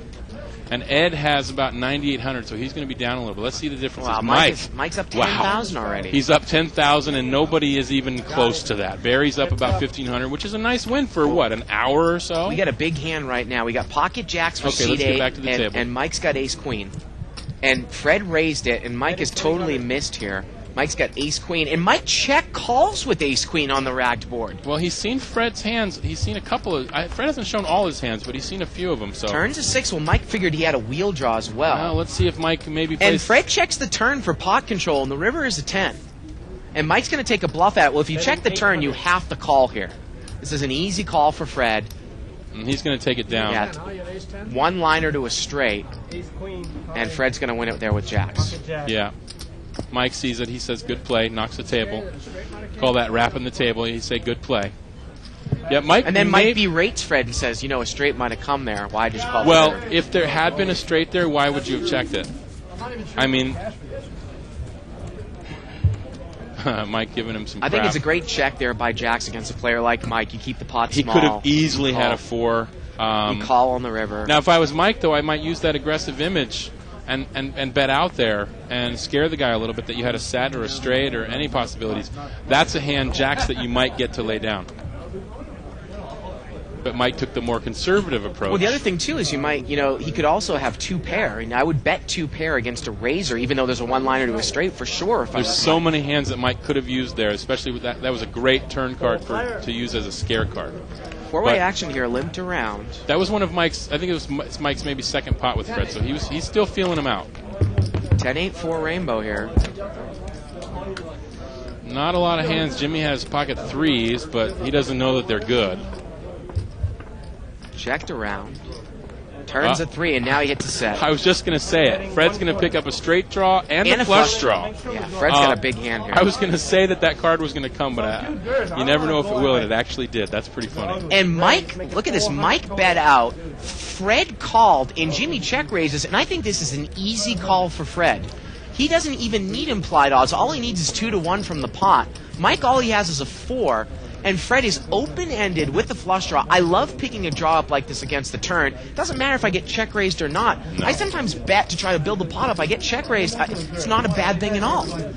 Mike went through the hand there. He knew with those 2 players, and especially Jimmy in seat 3. And a call here by Fred. And this pot is $1,300 here to the river. Fred needs some help. Well, the river's a Oh, 4. Mike would have picked up Yeah, trip Mike. fours. Mike is pissed, but Mike's gonna know. And look at this, Jimmy's He gonna. would have still lost to the full house Yeah. that Jimmy has in seat 3. But this isn't gonna get shown down though, and Mike's gonna get pissed. But he would have lost the hand. Fred's showing it. He's showing it to Alan over there. And Mike's saying, I hit the 4, but he has no idea that Jimmy actually had him really beat there. But with those two players in, Mike went through the betting, thought about it, knew that his 4 wasn't good. Of course, if Mike knew the 4 was coming on the river, he might have stayed in the hand and he would have lost more money. So Look at this email here from Trish, Yeah. and I don't know if Mike texted her this or if she just picked it up, but she said Mo was upset because Francois turned the cards over to see what the flop was, and there was a queen on the flop. Oh, when Mo had queens and Mike had kings. Okay. And Mo doesn't want to. You don't want to see that as a player, especially when you make a big laydown like that. You don't want to know that card was coming. Yeah. That's one reason people don't like rabbit hunting, because it doesn't matter. Well, no, it doesn't. I mean, it's great to speculate, but we're going to have some action players in this pot. Mike just calls the blind, and Barry had limped in. Pocket 9s here for seat 6, and Barry raises it to 200. No, I think actually, did Ed raise it? Couldn't quite tell. We didn't even have the pocket 9s up. Barry's got 9s here. Ace-7 deuce here on the flop. And it looks like Fred's got the best hand here with Ace-10. Yeah, I think Ed might have raised that, and Barry had called. But Barry's going to raise it up here. Yep. See where he's at with his pocket 9s. Ed bets 200, Barry raises to 600, and Fred calls. And once Fred calls, I think you probably easily know that Fred has at least an ace, maybe if you're at best a club draw. And now you're out of position, so you're going to have to... Yeah. $2,000 pot here to the turn, 9s against Ace-10. Unless Barry hits the 9 on the turn here. Oh, Turns it's a 4. Barry's going to think... I mean, does he have... Oh, he's going to go ahead. He's going to come out and bet again. Well, Ace-10 isn't a great hand, but Fred is going to continue to call, and Barry just needs to shut this one down and give up. Pot is now almost $3,000. Barry needs a 9 and a 9 only, and it's a 10. Now Fred makes aces up. I was going to say, if Fred didn't improve, it probably would have gone check, check. And look at this. Barry bets 1,000, and Fred beats him in the pot. I mean, now the 10 comes. It's an easy call. And Barry just tried to bluff off. I don't know what he was thinking. I'm not sure. I mean, when he bet out with the 9s on the turn, I don't mind that because you want to see where the guy's at. Yeah, but Boston, if you raise the guy on the flop and Fred calls, and now you bet out on the turn and he calls again, I mean, he's only got clubs. But there were 2 clubs out there, and that does make you think that maybe the guy, especially after then. Well, see, here's the thing. So he calls you after you raise, right? He doesn't re-raise you. Then when you bet out on the turn, he just calls you again. Well, why would you bet the river, though, with 9s if he's on a club draw? Well, that's the only questionable play there. I don't necessarily... That's my whole point. I mean, I don't know if I would have bet out on the turn. I thought it maybe would have gone check, check there after the guy called you again, especially. But if Barry did put him on a flush draw because of the 2 calls, then might as well bet. Yeah, but and maybe not have to show the hand. Well, I guess, but I would think unless he was going to try to put a defensive bet there on the river, which he was not putting a defensive bet. I think he was trying to bluff. I think maybe he was trying not to show his hand. I mean, I don't know, because maybe he wouldn't have wanted to show down, but he didn't quite bet enough there to make it work. And with Fred hitting the 2 pair anyway, it didn't matter. Fred wasn't going anywhere. Wow, look at this. Mike is going to raise with King Queen, and Ed re-raises with King 10 out of the small blind. We love Ed. Now, Alan's got Ace-Jack. He limped in. He's playing pretty tight these days. Can we call him Action Ed? Do you guys call him Action? I know Action's an overused nickname, but... I like it 10 though. I know, it's funny because it's Action Mo, and Mike might not even get involved here. Ed the Elevator, because he elevates the pot. I don't know. The Elevator. Look at this, and Mike is not going to get involved here? If you have some nicknames for Ed, email him in at live at the Well, bike wait a or minute. post them up on the Ed showed him 1 card, and Mike called. Looks like Ed showed him the 10. Yeah, showed the 10. So King Queen against King 10 here. Here we go to the flop. And Mike's got top pair. Oh, now wait a second. If Mike thinks he has 10 Jack, you can't really do too much here, even though Mike has the best hand. I don't think you put him on 10 Jack. And Ed is going to bet $2,000 into a $1,000 pot. He's saying I have the 10 Jack. This is a great play on Ed's part, in my opinion. And Mike's going to call. Mike calls. Is it 1,000? Oh, it's 1,000. Okay, I thought that was a big overbet. $3,000 pot to the turn. Ed needs a Jack for a straight. The turn's a 7, and now Ed's open-ended. He could hit the 6 or the Jack on the river here and take down the pot. Otherwise, Mike's going to win. He's going to bet $2,000 now. Mike is like, what the hell? And Mike has turned over a king. It's a $5,000 pot. $2,000 here for Mike to call. We're playing one-card poker. This is one-card poker. This is like Indian poker. Now, Mike, now see, this is great. Ed is actually playing this very well, in my opinion. He's actually saying, I have the 10 jack. Look at him. He's laughing. He's having a good time. That's a great tell. That's one of those tells that, Mike's going to call it. Now, the problem here is, though, is if the straight card comes, Mike knows it because Ed's showing him his card. That's true. The 4-liner would do no good for here. It's a $7,000 pot to the river. And the river's a jack! And the river's a jack! Mother... Oh, and Ed's going to bet. Look at that. I had King, you the whole Queen. way. I want to see if Ed shows him King 10. Is he going to show? And he shows it to him. He shows it to him. Oh, shit. Mike is pissed. God damn motherfucker. You know what we need? We need a little pop-up bubble with Mike's. We need a little pop-up. I'd be pissed if I was Mike, too. Are you kidding me? Wow. Excellently played by Ed, in my opinion. Really? You think so? I think so. He showed that 10, and Mike couldn't help. You can't. If you see that, and then you see that flop, and you can't. You have to think that the guy's got 10 jack. But it's Ed. Are you kidding me? I know. Well, that's what kept Mike in. That's what kept him in. But it's still one of those things where you can't get that out of your mind. And then, of course, it came on the river, and look at Mike. Mike is now. Mike's pissed. Mike is really steamed now. He just called the dealer a magician. He flicked his cards. Now, again, you don't necessarily distribute this behavior when you take a bad beat. And look at this. Ed's got aces now, and he raises to 220 on the button. He's got pocket aces. Oh, I love it. This is Friday night at the bike. Yeah. Here we go to the flop. $500 pot here. Oh, wow. And Fred's got top here. Now, there's 3 hearts out there, but is Fred going to continue on? Unfortunately, Ed does not have the ace of hearts. Otherwise, he'd be really good here. Ed's going to bet 200. Fred doesn't have any hearts, but he's going to call. Oh, he raises. He's going to check raise him here to 400. And now Ed is going to re-raise here. He's going to re-raise it back 2,000 more. That's an excellent raise. Really? You don't think that Fred might have flopped the flush or had a high heart or something like that? Ed's about to find out, isn't he? Cost him $2,000, but $2,000 to Ed is nothing. He's going to put this guy to the test. He's like, hey. Fred knows he's no good here. No.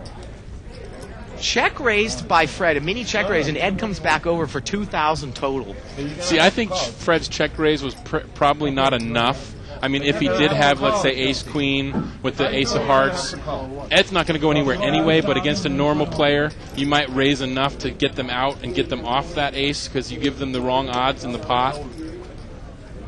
Well, Fred shows the 9 and he folds. Let's see if Ed's going to turn over the aces here. Wow, if you flopped 2 pair or a flush there, you would have stacked them. Well, no, I think Ed has him covered, but he would have definitely doubled through. But Ed's willing to put the money in there and find out if you got the hand. Ed is saying, I am not going to be pushed around. I mean, he just won that monster pot. Well, it wasn't a monster pot, but it was a pretty big pot off of Mike. $7,500. Now, like I said, the problem was that he showed the 10, so he couldn't win any money at the end. Yeah, that was a difficult decision. That was a little difficult there. But that was pretty. I like that. We like that. 1-card poker here live at the bike. Barry has the button here. You're a fucking piece of work, I tell you. Seat 6. Alan in first position. He folded. He's been pretty quiet tonight. Mike is going to raise it up here. 7-5 offsuit. And Ed's going to re-raise. Ed's going to re-raise. Ed is having a good time tonight, boy. Now, Mike is kind of smiling. He's let that go. Mike has a tendency to steam, but he doesn't keep the steam going for too long. He does get very angry. Well, here we go. $500 pot. Mike raised. Ed re-raised. Heads up. Ed with ace 10. Well, king 9-9. Both players have totally missed. Let's see who wants to be. Ed bets 500. BMOC, and Mike just folds Mike in is out disgust. of there. And Ed's not going to show that one. What did he show? The ace? Ace with a 10, I guess, right? Yeah, I thought he maybe showed the ace. Mike going, how am I going to beat this guy? Now, see, with Ed in that position, now Mike needs to think about this a little bit. Ed is behind him, so maybe he needs to change his strategy up a little bit playing against Ed. Maybe not play some of those speculative hands. Maybe take a few hands and, maybe take half an hour, try to get a monster going. New player coming into seat 2. Roz M. All right, looks like he's buying in for about 3,000 maybe. He's a pretty tight player. I've played with him a bunch before. Now, Barry Woods picked up pocket queens. Actually, it's Francois. Francois's got queens on the button. Well, he is on the button, so it's a pretty good spot for queens. Let's see. He might, if he gets a few players limping in, he's definitely going to raise. I mean, he's going to raise no matter what. But now, is Ed feeling lucky to call with 10-6 offsuit from seat 5? Probably. Well, and Jimmy has pocket 6s in seat 3. He's going to go ahead and just fold it, though. Yeah, he's not going to get involved. Early position, small pair, I don't mind. No. I mean, sometimes when you're deep, though, those are the types of hands you want to try to play for. The problem is you're out of position the entire rest of the hand. You have to hit the set on the flop to continue. Here we go to the flop. Ed against Francois. King 8-10, and I don't think Ed's going anywhere. Now, see, here's the thing. This is where you value bet. This is where you value bet. Now, but there is a king out there, so Francois can't play it that hard. Yeah, he's going to have to go a little slow. He's going to put out a little bet, probably about 50% of the pot. That's 260, and Ed check calls. I can tell you, though, the way that Ed's playing this, I don't put him on a king. I think he has exactly middle pair here, and you might just continue to value bet. Would Ed have bet the king if he had it? That's the thing. And you have to go through that in your mind. Oh, another bad card for Francois. Ed's on the nut flush draw. Now Francois is trying to keep the pot real small. Check, check. And the river's a 5, and now Ed's going to come out and bet. He's going to bet 300, but again... That's not enough, I think. By checking the turn, you've controlled pot size to maybe make this call. The pot's what? It's about $1,000, and Ed only bets 300. Yeah. So you're getting 1,300 to call 300. So you're getting like about 4 to 1. One pair. If you ask which one, then you win. Have the 10. And Francois is going to win it with queens. Ed correctly says there, if you ask which pair I have, you're going to win the pot because I don't have. He knows that Francois wasn't going to call him with a pair lower than 10s. Right. So. But Ed takes a chance. It's a small pot. Ed doesn't mind putting a little money in there, trying to put people to the test. We are halfway through the show. Confirmation here by KevMath on the 2+2 thread says that Jamie Gold was on the October 12th show. Well, there you go. He appears in the last hour in seat 2. If you're a subscriber, well, of course, they're all subscribers to Live at the Bike. Tell your friends you can now see Jamie Gold on Live at the Bike if they want to go back. I'll go back and watch that episode. I will definitely too, because I want to see how live he was. Yeah. If we were giving him a hard especially time. Especially it was a $5,000 buy-in. Well, if it was $5,000 game, it was probably Shirley and I. So. Well, it might have been one of those 5,000 max buy-in, no limit games, right? Right, 50, right. 100. But it was a Wednesday night game. Right. So it was a whale game. Yeah. Oh, it was the one with Mark Safe in it as well. Wow, that brings back some so memories. that's definitely worth a gander. I'm going to have to go look at that. I'll look at that this weekend. 6 players. 6-way action here. Doesn't look like there's a whole lot of hands out there. 6-3-3 here on the flop, and Ed's flop trip 3s. Well, that's what you're looking for when you have 3-5 offsuit. You're looking for straight cards. You're looking to flop that trips. Now, this is going to be about Ed's 5th pot or 6th pot in a row. Yeah. So that gives you a little information. And Mike bet 80 here. He's got top pair, and Ed just calls. He did not raise, so here we go again with these two. Isn't that one of the biggest tells when there's a pair on the board and somebody just smooth calls you and you don't have that card? Don't you instantly think that they have it? Turns a deuce, and Mike's going to bet again. And let's see if Ed raises. Ed also picks up he's just going to call again. Ed picks up the straight There's draw. so many action killers that might come on the river that will kill the action, and the river's a deuce, and Ed's got a full house. Well, Mike has 2 pair. And Ed's going to bet. And he bets 1,000. Mike checks. Mike's a little pissed now. He thinks that Ed hit the deuce. Yeah, maybe he's got something like deuce 4. Yeah, he might have thought that Ed was on a straight draw. Ed did have a straight draw, but he also had the trips to go with it. And so now Mike's got to figure out whether he wants to put $1,000 in there. And this is getting about 2 to 1, and he makes the call, and Ed's going to turn over the full house with the 3. But Mike thinks it's going to be a deuce, but Ed actually had the 3. So he can't be too pissed. I mean... Yeah, he says, okay, you had me the whole time. Now, if that had been a deuce, Mike would have been a little bit more upset. But at this point, he knows, okay, he flopped it. I couldn't have done anything about it there. I had top pair. I want to bring up an interesting note here about that show, because I remember that show now. I don't remember Jamie Gold, but I remember the show because of something that happened where I remember we kind of had a thing where Mark Safe was going to come in the booth, but he wanted to play, so he didn't come in the booth. So I specifically remember the show.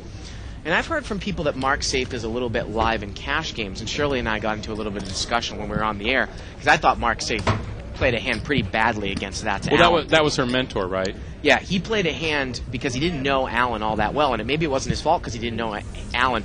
But instead of value betting Alan with 2 pair, he checked the turn against that's Alan in seat 9, and then ended up stacking Alan because Alan also had 2 pair.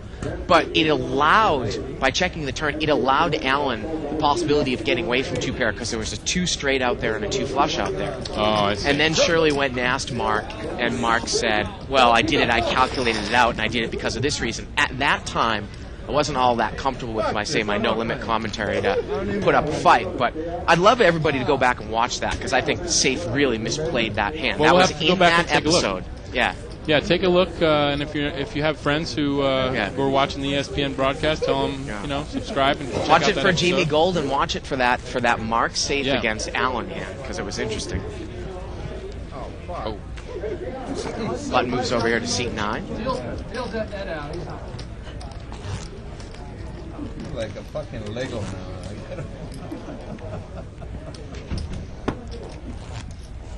Oh man, that was some sick fucking shit. You have done some sick shit to me recently. Mike is. I like Mike a lot. He's just a good. I really do. He's a great guy. Yeah. He had so much entertainment, and unlike sometimes when we rag on Barry Woods for fun, sometimes we rag on Mike and put on like his performances. He never gets pissed at us. Well, I don't even think Mike watches the archives that much. Yeah, but his mom is watching now, and I don't That's think true, it bothers them that much. But No, I Mike's mean, a really good player. I think he's one of the best players on this table by far. I and he think- adds a lot to the show. Yeah, definitely. Yeah. 5-way action here, limped around. 8-4-3 here. Well, Fred's got a heart draw. Mo picked up a pair. In the small blind, he's going to come out and lead out with ace-8. He picked up top pair, puts a little feeler bet out there. Yep. Maybe stop those flush draws. Now Fred in seat 8. Let's see if he's going to call this, or maybe no. Looks like he's just going to call. He's going to make the call. No semi bluff there. Not with the jack high. Here we go to the turn. Turns an ace, and now Mo has aces up. Excuse me, Mo does. Yeah, Mo does have aces up. Mo has top 2. Fred still has the flush draw. Mo's going to bet again. Betting 500. He bets 500 here. Now with the jack high only. Now see, here's the thing: if you're on a flush draw and Mo's on a flush draw, and he has the ace high flush draw, you can't even win if one of your pairs hits. Well, remember, this flush draw has turned into a flush draw with an overcard to a dry flush draw. You didn't pick up the straight draw either on the turn. Actually, he did. He could hit the 5. He could hit the 5. Oh, you're right. He did pick up the wheel draw. Yeah, he picked up a wheel draw. So let's see what happens. So the river's a queen. So Mo's going to probably put a little value bet in here, knowing that the guy was probably on a flush draw. And that probably got Fred to call. I was going to say it turned into a dry flush Yeah. draw, but I wasn't. The ace, you're right. He picked up a wheel draw as well. So Yeah. And Mo maybe knew that, but Mo knowing when you're the player with the flush draw out there and somebody's calling you and you have the high ace of the suit that's the flush draw, you obviously have the information that the other guy doesn't have the nut flush draw. Yeah, those are the hands though that I love to make the most in no limit hold'em against bad players, not against Mo, but if you're going for a primary draw, say you're going for a straight draw and you pick up a backdoor flush draw. In this case, you are going for an obvious flush draw. Yeah. Pick up a backdoor straight draw, and let's say it comes a 1-card straight on the board, and he's got ace-8 and he checks. You can overbet the river and make it look like you have a busted flush draw, but you have the straight. You actually got the straight, and bad players can't get away from it. Yeah. They never believe it. Now, Mo might put it together. The guy might have had the deuce of hearts in his hand. Right. Yeah, he could have had, maybe deuce, well, who knows. Deuce whatever something. deuce. Yeah. I actually would prefer not to have the jack deuce there. I would rather have like the deuce Connected. Something gapped, even if it's 4 or 5, just so if the straight cards are out there funky, it's well hidden. Now, did Ed make a raise here again? Live straddle here by Mike. Ed made it 160 to go, 5-way action, so it's again an $800 pot. Well, Barry called with the suited ace, and he's good right now. Ace, he's queen, good. deuce. He's got ace 5 though. That 5 kicker's never good, but King deuce. Ed's going to make the continuation bet. King deuce. Now, whenever he hasn't had anything, it's been rather small bet. Yeah, he's going to bet 290. Barry makes a quick call. Wow, and Fred overcalls. Really surprised that Fred calls overcalled. with the pair of 9s with 2 overcards. That's with Barry calling in between. Yeah. That's tough. Maybe heads up you do that and see if you can hit the turn card here. I mean, you're still hoping to hit the turn card, but Turns a 3, and now Barry picks up the nut flush draw, top pair, and a wheel draw. And he has a wheel draw. He's got a gut shot to the 4. And as you can see, Ed is drawing dead. A bet here, and Fred is going to overcall again. Fred needs to catch. He's got 1 out. He needs to catch the offsuit 9, and that's it. I really don't understand that particular play. And the river's a 4, and Barry makes a wheel. And Ed's going to bet again. Now let's see. Barry will definitely put in a raise here. Ed bets 1,000. The pot right now is about 3,000, 1,000 for Barry to call. This is one of those situations where Barry knows he can value bet. Absolutely, it's a great raise by Unfortunately, Ed was on a stone cold here.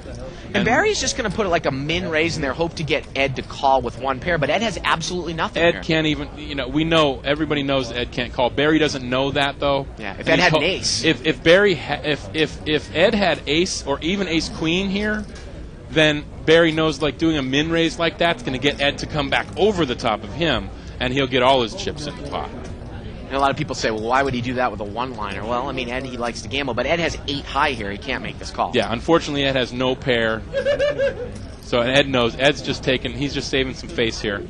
Well, that's the thing. Like you said, like if you want to play a tough hand, and if you're Fred and your head's up against Ed, and you think he's just bluffing the whole way, you might make a call there with 9s the whole way, but with Barry calling in between. We can't even really get, Fred's play on that particular hand, you don't make that play. Yeah, I don't know. The overcall you have to put 2 players on absolutely nothing. And that flop is not draw heavy. You can't beat the ace or the queen. It wasn't like it was a flush draw. There could have been a straight draw, but it would have been a gut shot. It's a really peculiar call. I didn't mind the small bet of the when he called the 290, maybe to see, to take that really long shot that you hit the 9 on the turn, but we're not sure what Fred was doing there. But sometimes, you have a feeling on a hand and you just go with it. And he did that time, and it didn't pay off. Live straddle here by Ed. Do you ever have that? I'll ask you the question after this hand. Let's see what happens here. We got some callers. 4-way action here. Well, it looks like Jimmy hits the king on the flop. Betting 100. He's going to bet 100 here. Alan's playing one of his first hands of the night here. He hasn't played too much, but he only has ace deuce, so he doesn't. The funny thing with Alan is he's really tightened up his game, but he still hasn't been able to get away from limping in with ace rag. He always is in with any ace. And if you're going to play that short stack strategy, you really can't play ace deuce offsuit. Yeah. If you're on the button and you want to maybe play it and see if you get lucky, suited to try to hit a draw. Try to hit a draw or something like that. But ace deuce offsuit, not really a good hand to play when you're on the short stack. Yeah.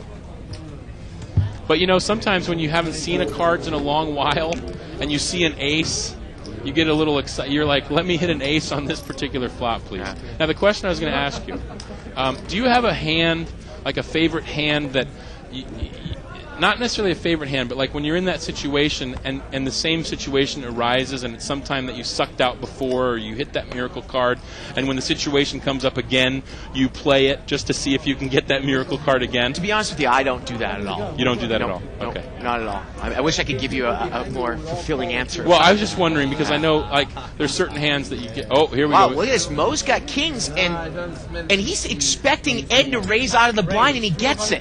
He limps in, hoping that Ed is going to raise in the blind, and that's exactly what happened. Ed raised in the blind. And it looks like Barry has pocket 5s. Well, now that Barry comes in, it's an easy re-raise for Mo when it gets back to him. Ed has raised it with king-queen, and let's see how much Mo's going to make it. Well, he is going to re-raise. Let's see how much. Pretty big raise, it looks like. He's letting Ed know that he's got a monster hand. He's making it 1,700. He's happy with the pot right now. It's one of those hands where you have kings like that, and you know those guys maybe have an ace. Sometimes it's good just to win that pot now, but wait a second. Wow, Ed's going to call, and maybe they'll just check it down, but they're going to check it down for like $4,000. Well, yeah, Barry folded the 5s. He can't call 1,700 because Mo doesn't even have enough really to win if he hits the set. Jack 6 deuce. Ed's totally out. And see, Ed's philosophy. See the flop. You never know what you're going to get. And Mo's going to bet all in. Okay, Mo. And I'm sure that Mo is going to show the hand afterwards. Yeah, he was definitely telling Ed, I have a monster. Right. Let's not Don't play call. this pot. Right, exactly. But Ed likes to gamble. And Ed is going to make the call. Mo moves in for about 1,500, and Ed is going to give him a gift. This pot is going to be over $5,500. Well, Ed needs to hit running straight cards or running queens. He has a 4% chance to hit a straight, Bart. Why wouldn't you call? And they might run it a couple of times here. We'll see. Well, Mo will be happy to run it. Mo's the host of the game. He'll pretty much run it with anybody. They're going to run it 3 times. Like you said, Ed is going to need to hit running straight cards. He called with king, queen high here. Here we go to the turn. And that's it for this time. Ed is drawing dead here. Yeah, Ed's going to be drawing, There's a 5. Oh, my God, Barry made quads. Yeah. Running quads. Barry would have made running quads. Not that he would have gotten to see the turn or the river. Ed is once again drawing dead on the second run. There's no card that can come here to help him. Ed needs to pick up a queen, a 10 here, or an ace to not draw dead here on the turn. Or a 9. Now the turn's a 9. He and could Ed hit a gets 10. a 10 now. And it does not come. Doesn't come, and Mo's going to take it down, Mo through. doubled through there. Double through with pocket kings, 1 pair. It's always good to double through when you have that pair of kings. And, wow, Ed just wanted to give some action there. Well, the thing is on that hand, Ed's up. Ed's winning, isn't he? Yeah. So if he's winning, he's going to maybe play a little loosey-goosey there. But, you know, besides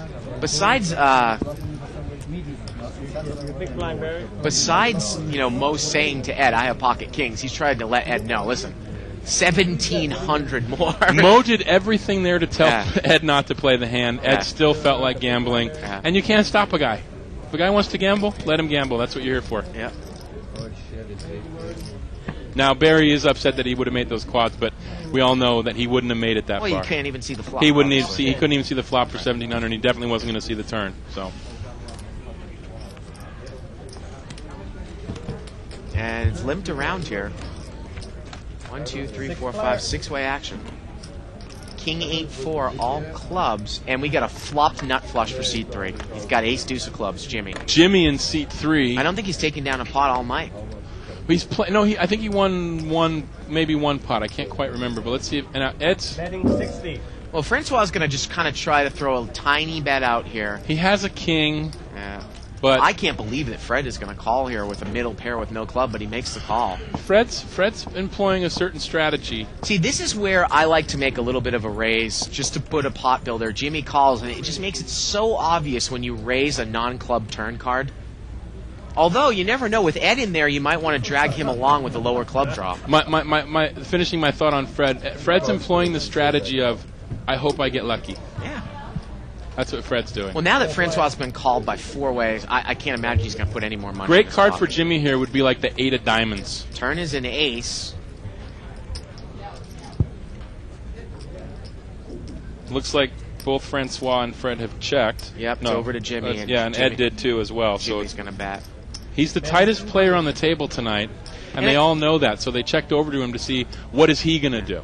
And Ed is going to call drawing dead here. That would be the only reason why I would slow play the nut flush draw. If Ed wasn't in this hand, this ace is an action killer. It gets all the kings out because if they think you have the nut flush draw, you're going to have made the a ace. pair. Yeah, you're going to have the ace. That's why I raised the nut flush on the flop. What you're hoping when you have the nuts here, as Jimmy does, is that somebody else has ace-king, like ace of diamonds, king of spades. Wow, and Fred overcalls with 8-10. Fred just does not believe. 2 people are drawing dead here. Jimmy's got the hand locked up. And the river is a 6, and no one really makes much of anything. Ed actually had a pair and a club draw. Well, let's see if it gets checked over to Jimmy how much he bets here. He can maybe think that somebody has 2 pair. Might put in a nice big value bet, but I don't think anybody's going to call him. He's going to bet 800. This just so smells like this is a flopped flush.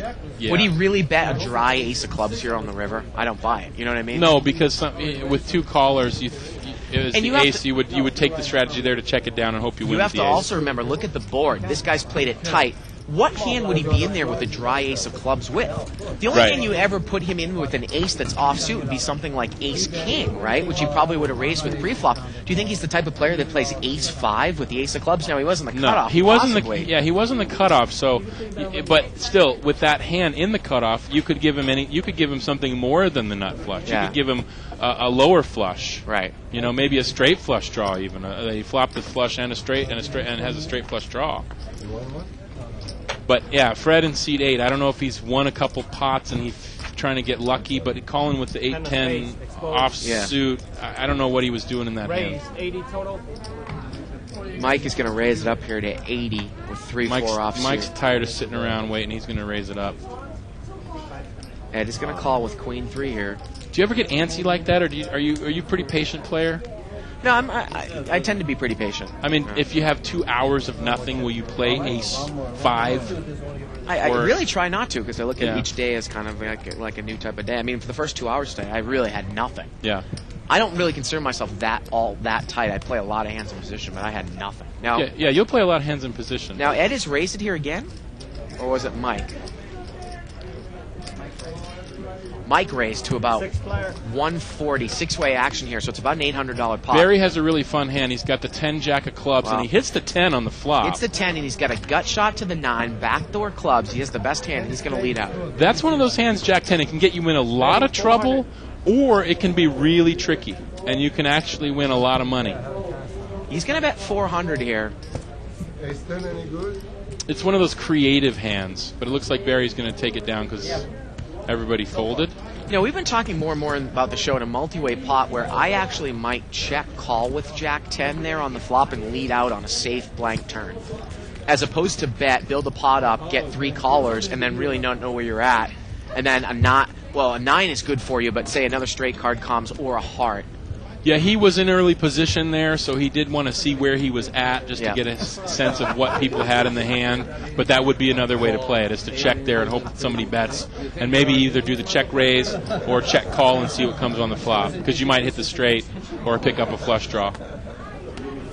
Email here from Augusta Navarro saying, what date was Jamie Gold on? We've determined it was October 12th. Again, another hand I want everybody to watch the Mark Safe against that Allen hand. A hand that I have concluded that I think Mark Safe played very poorly. Although from what I've talked with people, that Mark Safe is live in a no-limit cash game. I've never seen him play besides that night, so I'm not going to make that conclusion. Yeah, and you can't make a complete determination Absolutely on not. one 3-hour session on Live at the Bike. Right. I mean, once you see somebody on Live at the Bike for many months, like we've seen some of these guys, you get a better impression.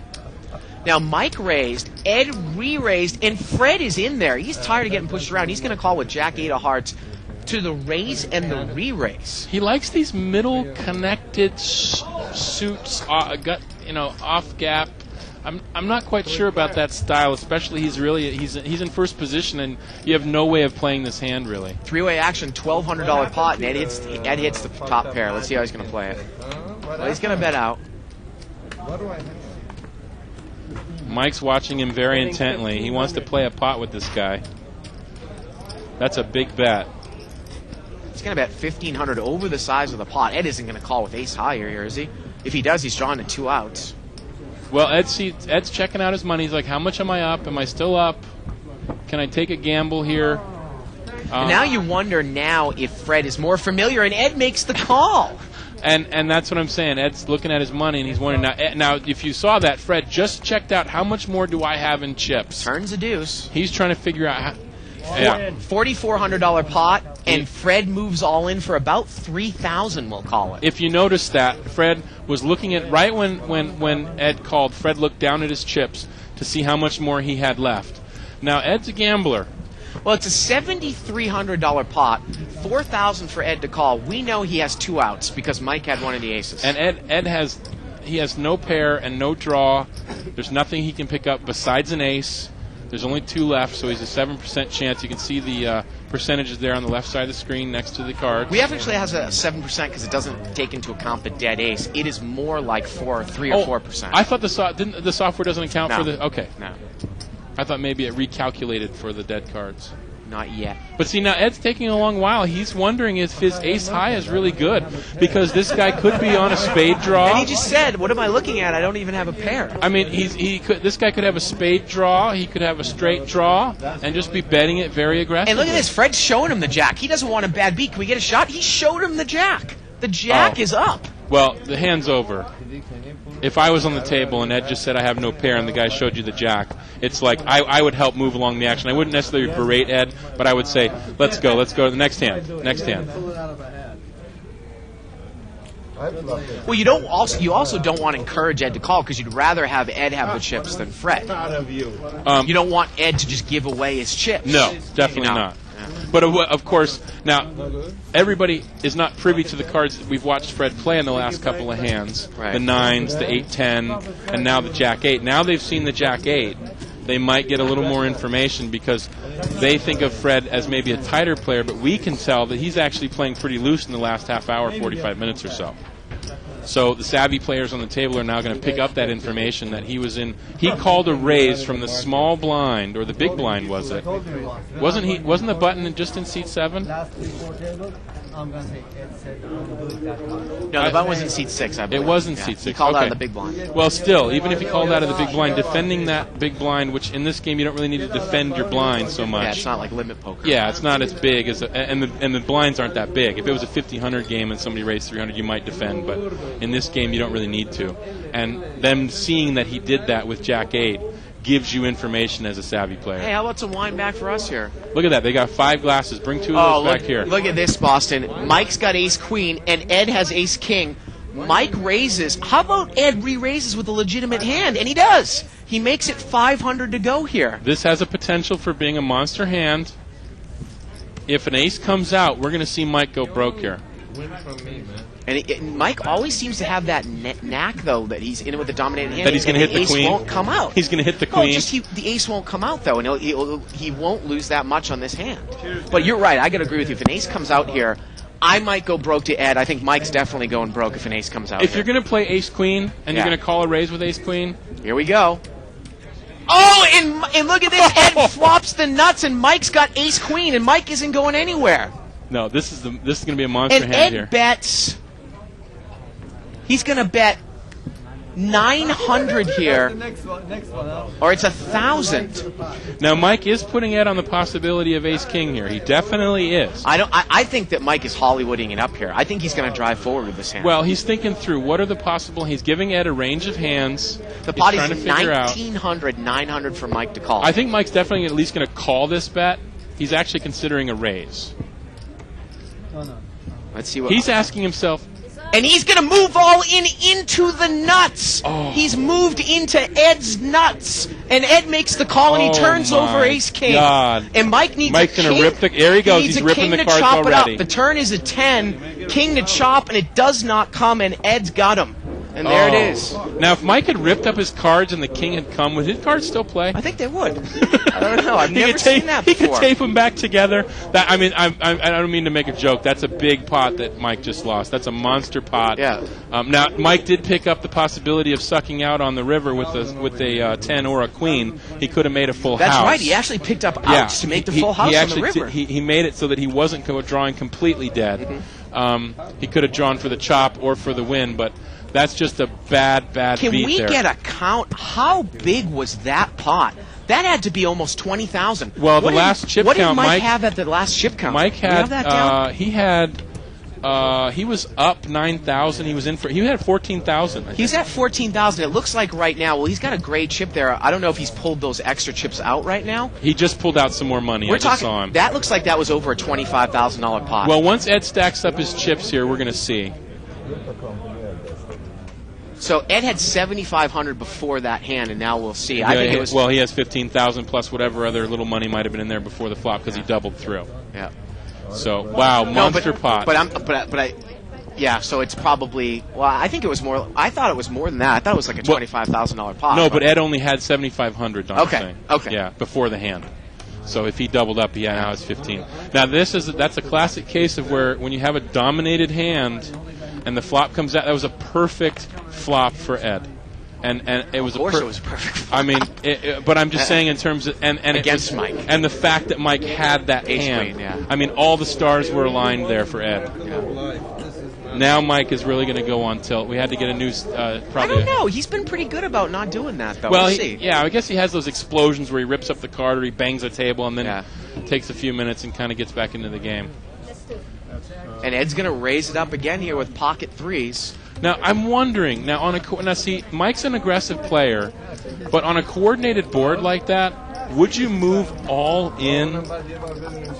I mean, isn't that a little bit of an overbet with just the top pair? I mean, it's tough, but I think that Mike just thought he had the best of it with the best draw, and he thought maybe Ed would call with a weak ace. But against Ed could have king queen. He could, and he wouldn't. He's not going to go anywhere. I don't know. It's definitely something to throw out there, but I think Ed calls with a weak ace. Against normal competition, there aren't a lot of hands that are going to call you all in that don't have you beat with ace queen there. I guess especially when the 10 came on the turn, he would have ended up all in anyway because he would have had 2 pair at that point. So. Ace 10-7 turns a jack, rivers a jack, and wow. And Ratsam just folds his hand with 5s.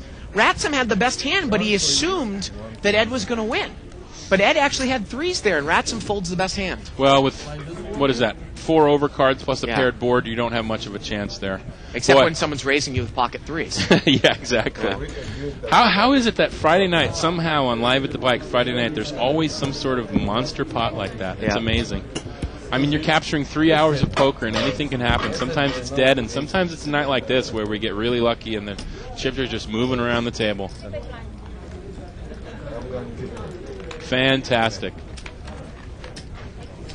And look at this by Pajeto. He says, in the October 12th archive show, Ed felt Jamie Gold by sucking out on the turn. Jamie leaves the game after this hand, and Shirley's commentary is, poor kid.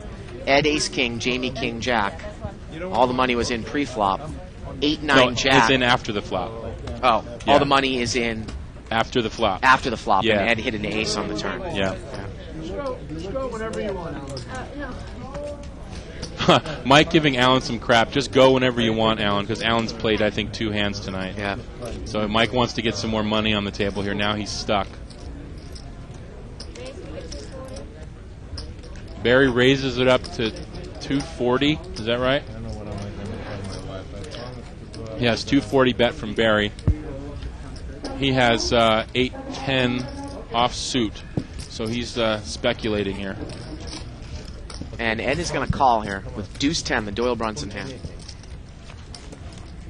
Here we go to the flop. Ace 5-7 here. And again, there's an ace out there. Maybe Barry's going to bet. But I got to tell you, if I have ace king and I'm heads up against Ed on a ragged board, call me crazy, but I check a lot in position and take a card. Because I don't know if I bet where I'm at. He might be calling with any pair. Turn is a 4. I'm not trying to make the continuation bet against Ed. No, a lot of times, yeah, it depends. It's one of those things where you look at the player in the hand and you kind of figure, let's maybe keep this pot small. Look at this. Barry has bet again here on the turn. He's got a straight draw, and Ed is called with the bottom end of a wheel draw. Here we go to the river. The river's a king.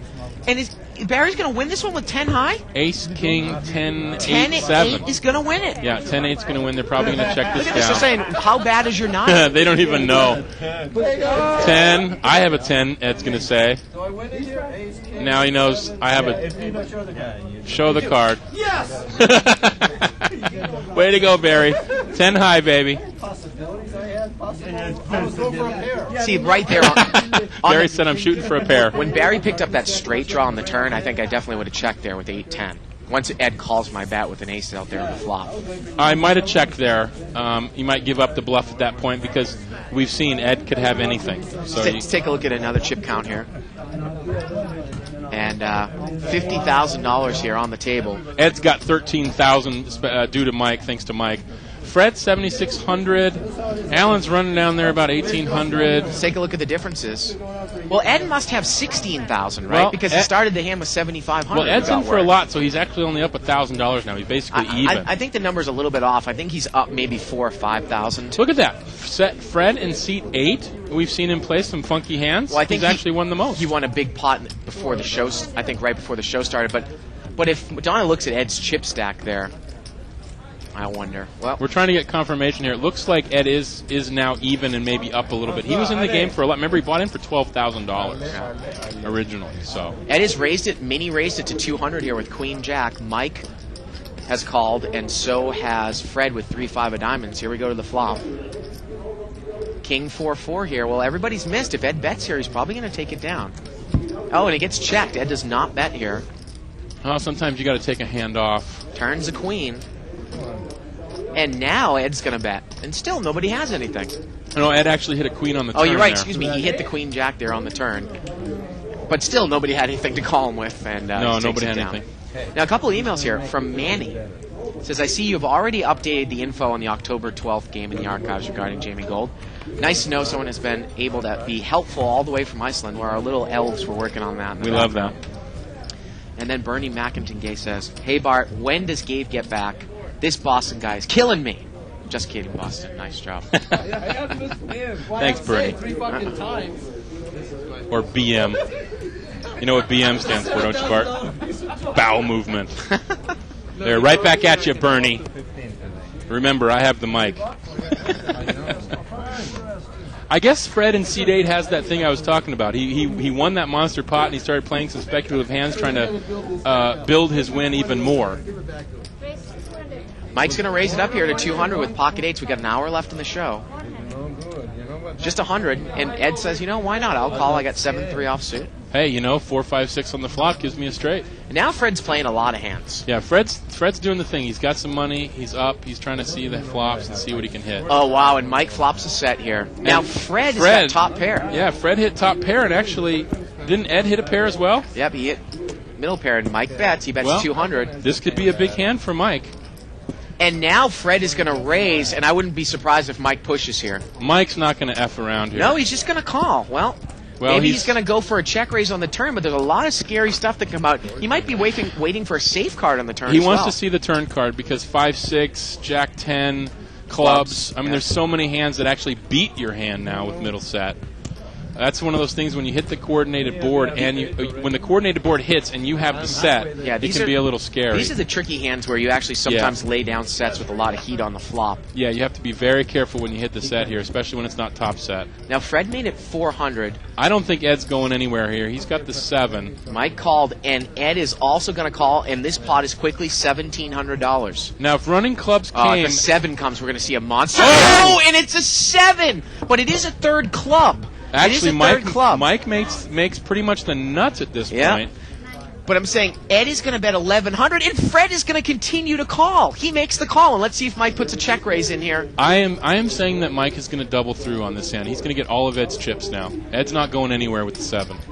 And Mike continues to slow play it. He makes the call again. Well, he's got the nuts at this point. He doesn't know it's necessarily the nuts. Over a $5,000 pot to the river, and the river is an 8, and Mike fills up, but that kills him now. He checks and makes quads. He checked it, and now Ed is going to bet here on the 7. And watch Mike here. He's shaking his head. He's giving off the reverse tell. Look at this. Wait a minute. Look at this. Ed bets 2,000. Fred is going to continue to call with the 9. The pot is now $8,000. Mike is totally giving off the reverse tell, but he raises it up. I can't tell if he's min raising or how much he's going to raise here. But he's going to get paid off because he's going to make it $2,400 more. Ed's not going anywhere. I would say that Ed's going to push all in here. And actually, he's all in for $2,400 more. The pot right now is over $11,000, $2,400 to call. Once Ed calls, how can Fred overcall? Fred's dumped off most of his stack here on this hand with Queen 9. Fred doesn't understand the concept when there's 2 players in the hand that your top pair isn't good. I mean, there's so many cards that beat you now as Fred. And Ed calls. Ed calls. Ed can't beat the 8. And I want to go over something with you there, Boston. Okay. Now, Fred is going to muck, and Mike is going to turn over. Mike's going to double through with quads. Yeah. He might actually be hoping that somebody has 10 jack of clubs because that would be a jackpot. Yeah. I got to tell you. Ed asked Fred, "What you have?" Not nearly enough, Fred said. I got to tell you, I love the way that Mike plays a lot of the time, and I don't want to be result-oriented. I actually don't like the way that Mike played that hand at all. What didn't you like about it? Ed is in the middle there. If someone made clubs like Fred over there at the end, the board pairing is scary. How can Mike check 8, 7, 7, 8 there if he knows no one else has an 8? How can he check there on the river? It's so easy that everybody else check behind him. Because he doesn't know anyone has a 7. Because it's Ed. Ed bet. Ed bet the flop. Ed raised the flop, didn't he? No, he didn't. He just called. Mike checked the turn. Ed bet out on the 7. Mike called again. But even if Ed had made a flush, he's not necessarily going to bet a flush on a double paired board at the end. He might not call a check raise on a double paired. I disagree. Ed will definitely bet the flush there. I mean, it's a case of... I just think that Mike played that hand way too tricky against a couple of guys that are calling stations when he could have just pushed the river there. I mean, it looks like a genius play, but when When you have 2 8s and the board pairs 8s with the top full house, you know no one else has an 8. So you know that all they have at best is a 7. And Or a it's flush. so dangerous. But it's a double paired board, though. But it's Ed. Ed would bet the flush there, and maybe even Fred would. You know, Fred's calling too, so he's got Fred in the middle there. I'm not saying you're wrong. I mean, there's different ways to play it, but I'm just saying that Mike took a chance there that he was going to make money, and he got really lucky. I mean, I actually wonder about the check on the river. That's what I'm saying. I'm saying Yeah. the river check. Oh, you're talking about the river check. Talking about the river check. The river. I wouldn't have checked the river. That's what we're arguing about. All right, and I sorry. think we agree. I thought you were talking about the way he played the hand on the turn. No. Now look at this. Fred here's got trip 4s. We need to see Mike's cards here. Fred has flopped trip 4s.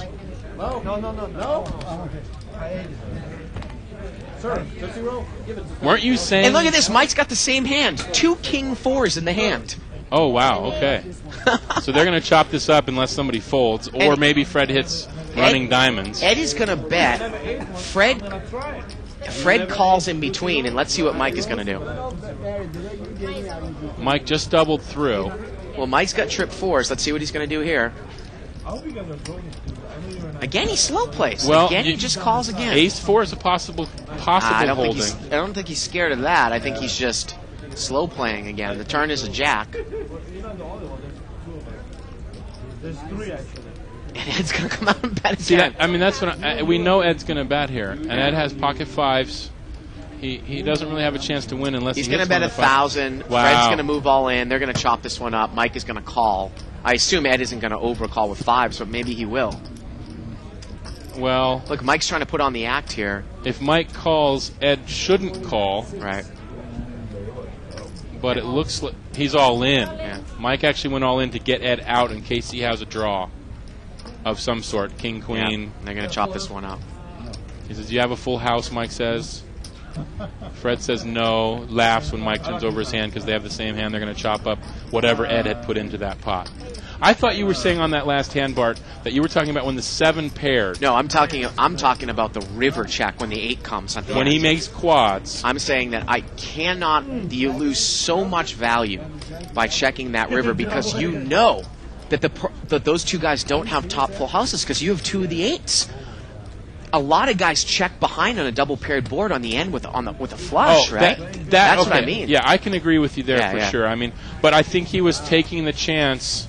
Mike definitely took a calculated risk there that Ed was going to bet. He was actually hoping that Ed had the 7, and that he knew that Ed would then bet. I mean, that's a calculated risk, not necessarily one that you or I would take. No, I mean But- the turn play. He's just taking a chance. A Yeah. lot of people do that, but I'm saying. But even that, the river, if he checks the river and Ed has the 7, and he knows that Ed's going to bet that. Now, that's a little bit tricky. I mean, he took a chance there, but he ended up doubling through. So, I wouldn't necessarily have checked because if you bet the river, nobody's going to believe that you have quads. And now Ed's got pocket aces here. Wow. Well, the other thing is, it's not a horrible play the way that Mike played the turn, but against rational opponents, the 8 on the river actually kills him. It kills his action against rational opponents where people might get away from a 7. Right. That's, But let's that's remember my he was point. in the hand with non-rational Absolutely. players. so. Absolutely. Now, Mike calls with the 5-6 suited, which is a great hand. It's one of my favorites. Let's see what he hits. Oh, look at this flop And for Mike. Ed raised it with aces. And Mike's got a pair and a club draw, but Ed's got the overpair and he bets. And Ed does have the ace of clubs, so running clubs would be bad for Mike here.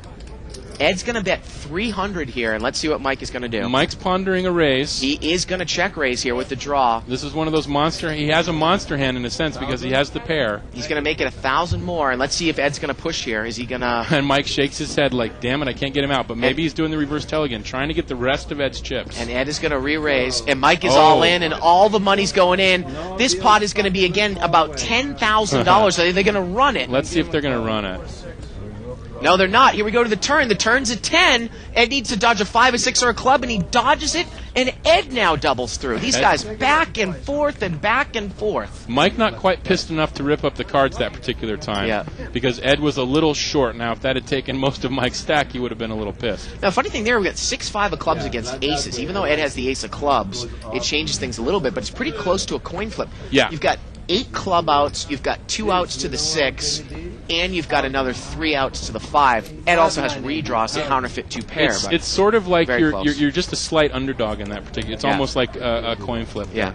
So and Ed didn't have I mean, we're talking relative numbers here, everybody. He didn't have a lot of money in that particular hand. Yeah. So Mike was just playing for all of Ed's chips there. Now, if Ed had the 10,000 or 12,000, he may not have played it that way. But he was trying to get all of Ed's chips in the pot, see both cards, see if he could hit either trips, 2-pair, or the flush. Yep.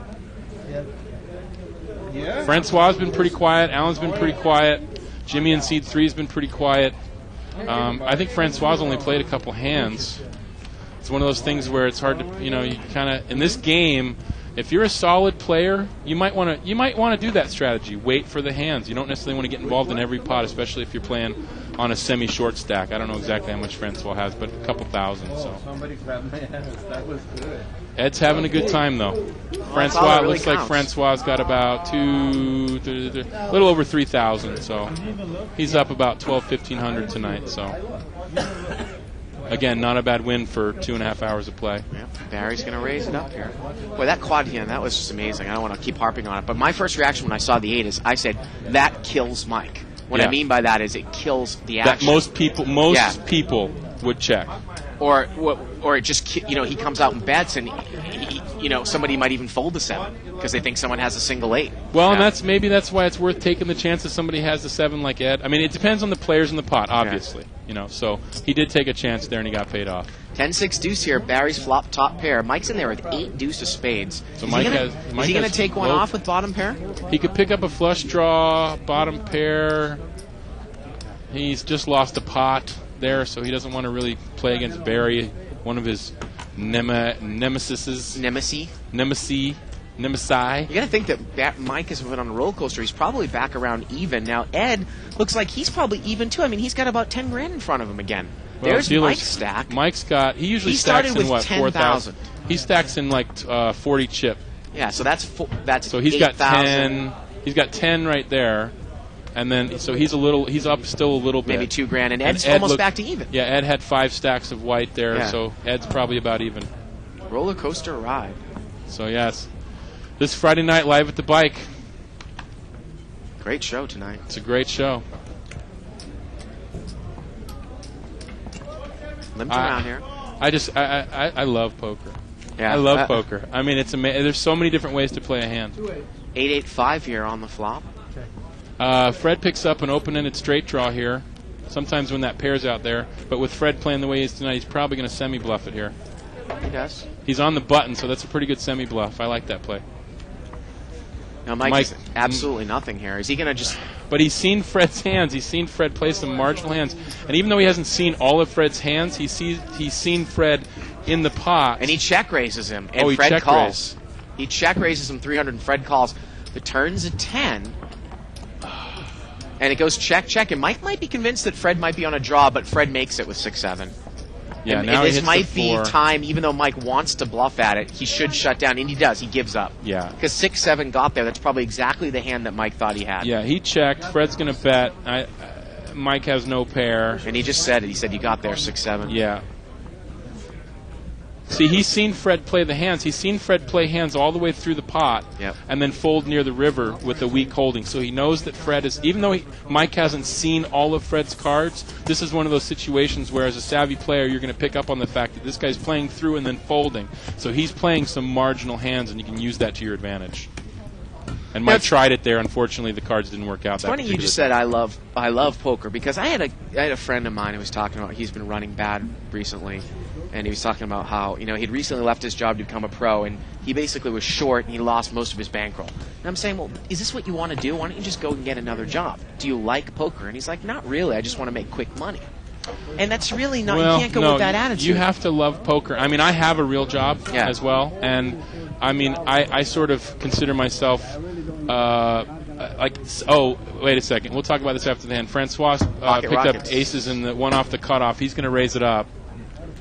Makes it 200. And Alan's banging the chips around there in seat 9. He's pissed about something. Well, Alan has not picked up any hands tonight. Remember, I started Alan's day off with a $5,000. Yeah, so we know Alan's stuck for the day, and when you're in that position, sometimes it just gets worse and worse as the night goes on. But Francois Mike's going to call here with 5-7 off suit, knowing that Francois plays big hands, and if he can hit something low.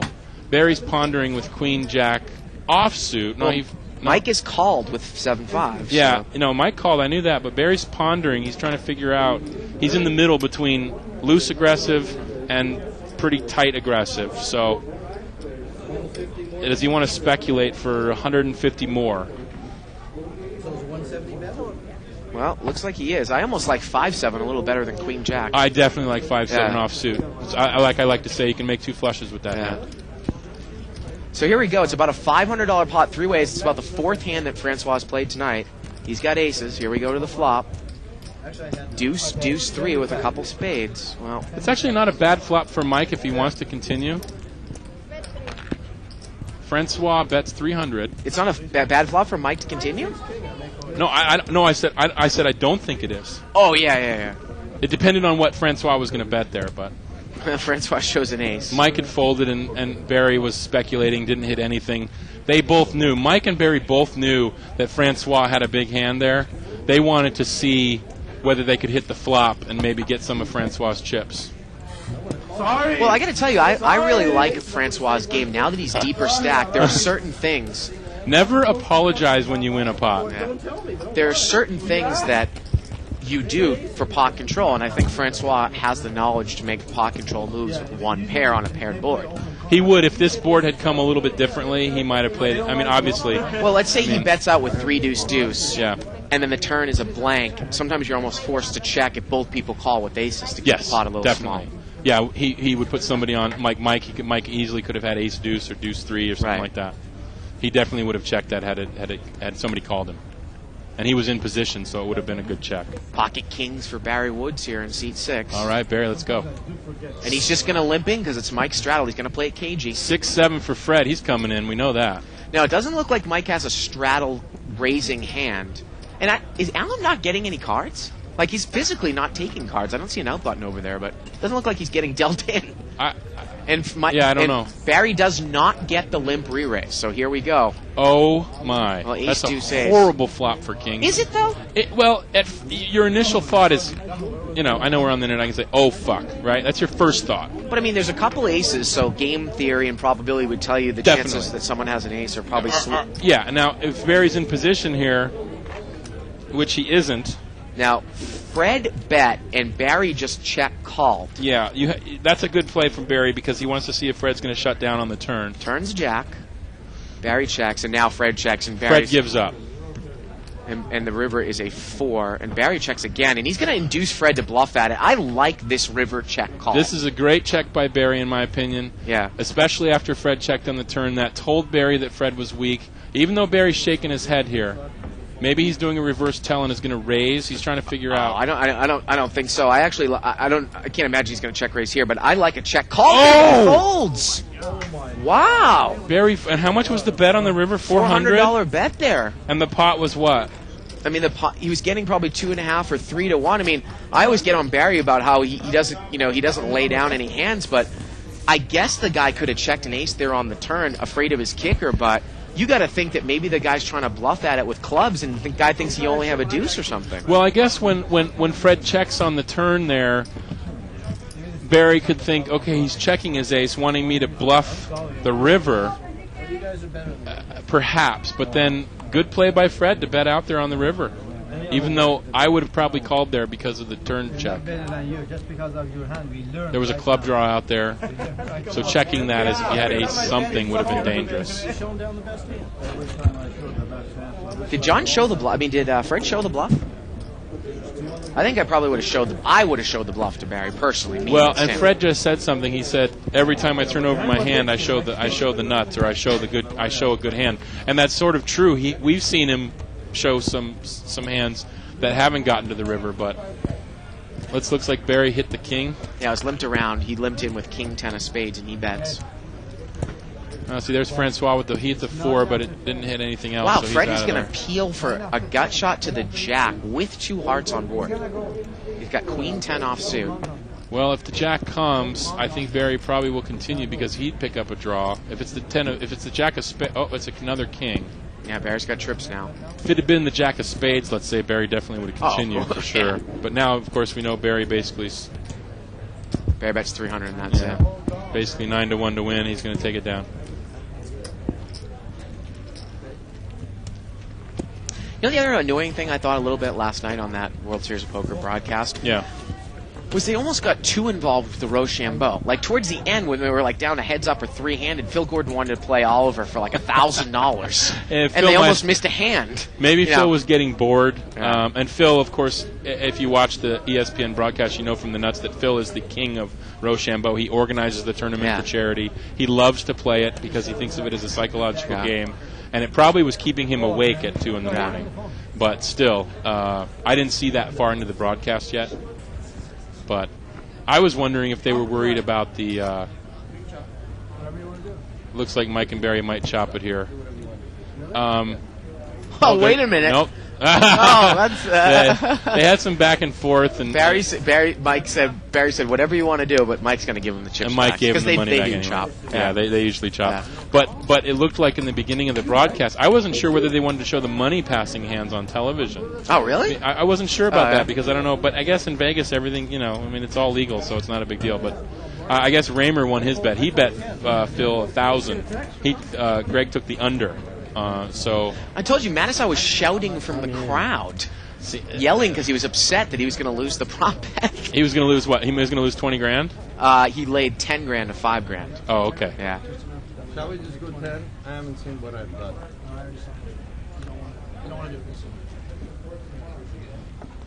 Pocket 4s and seat 8.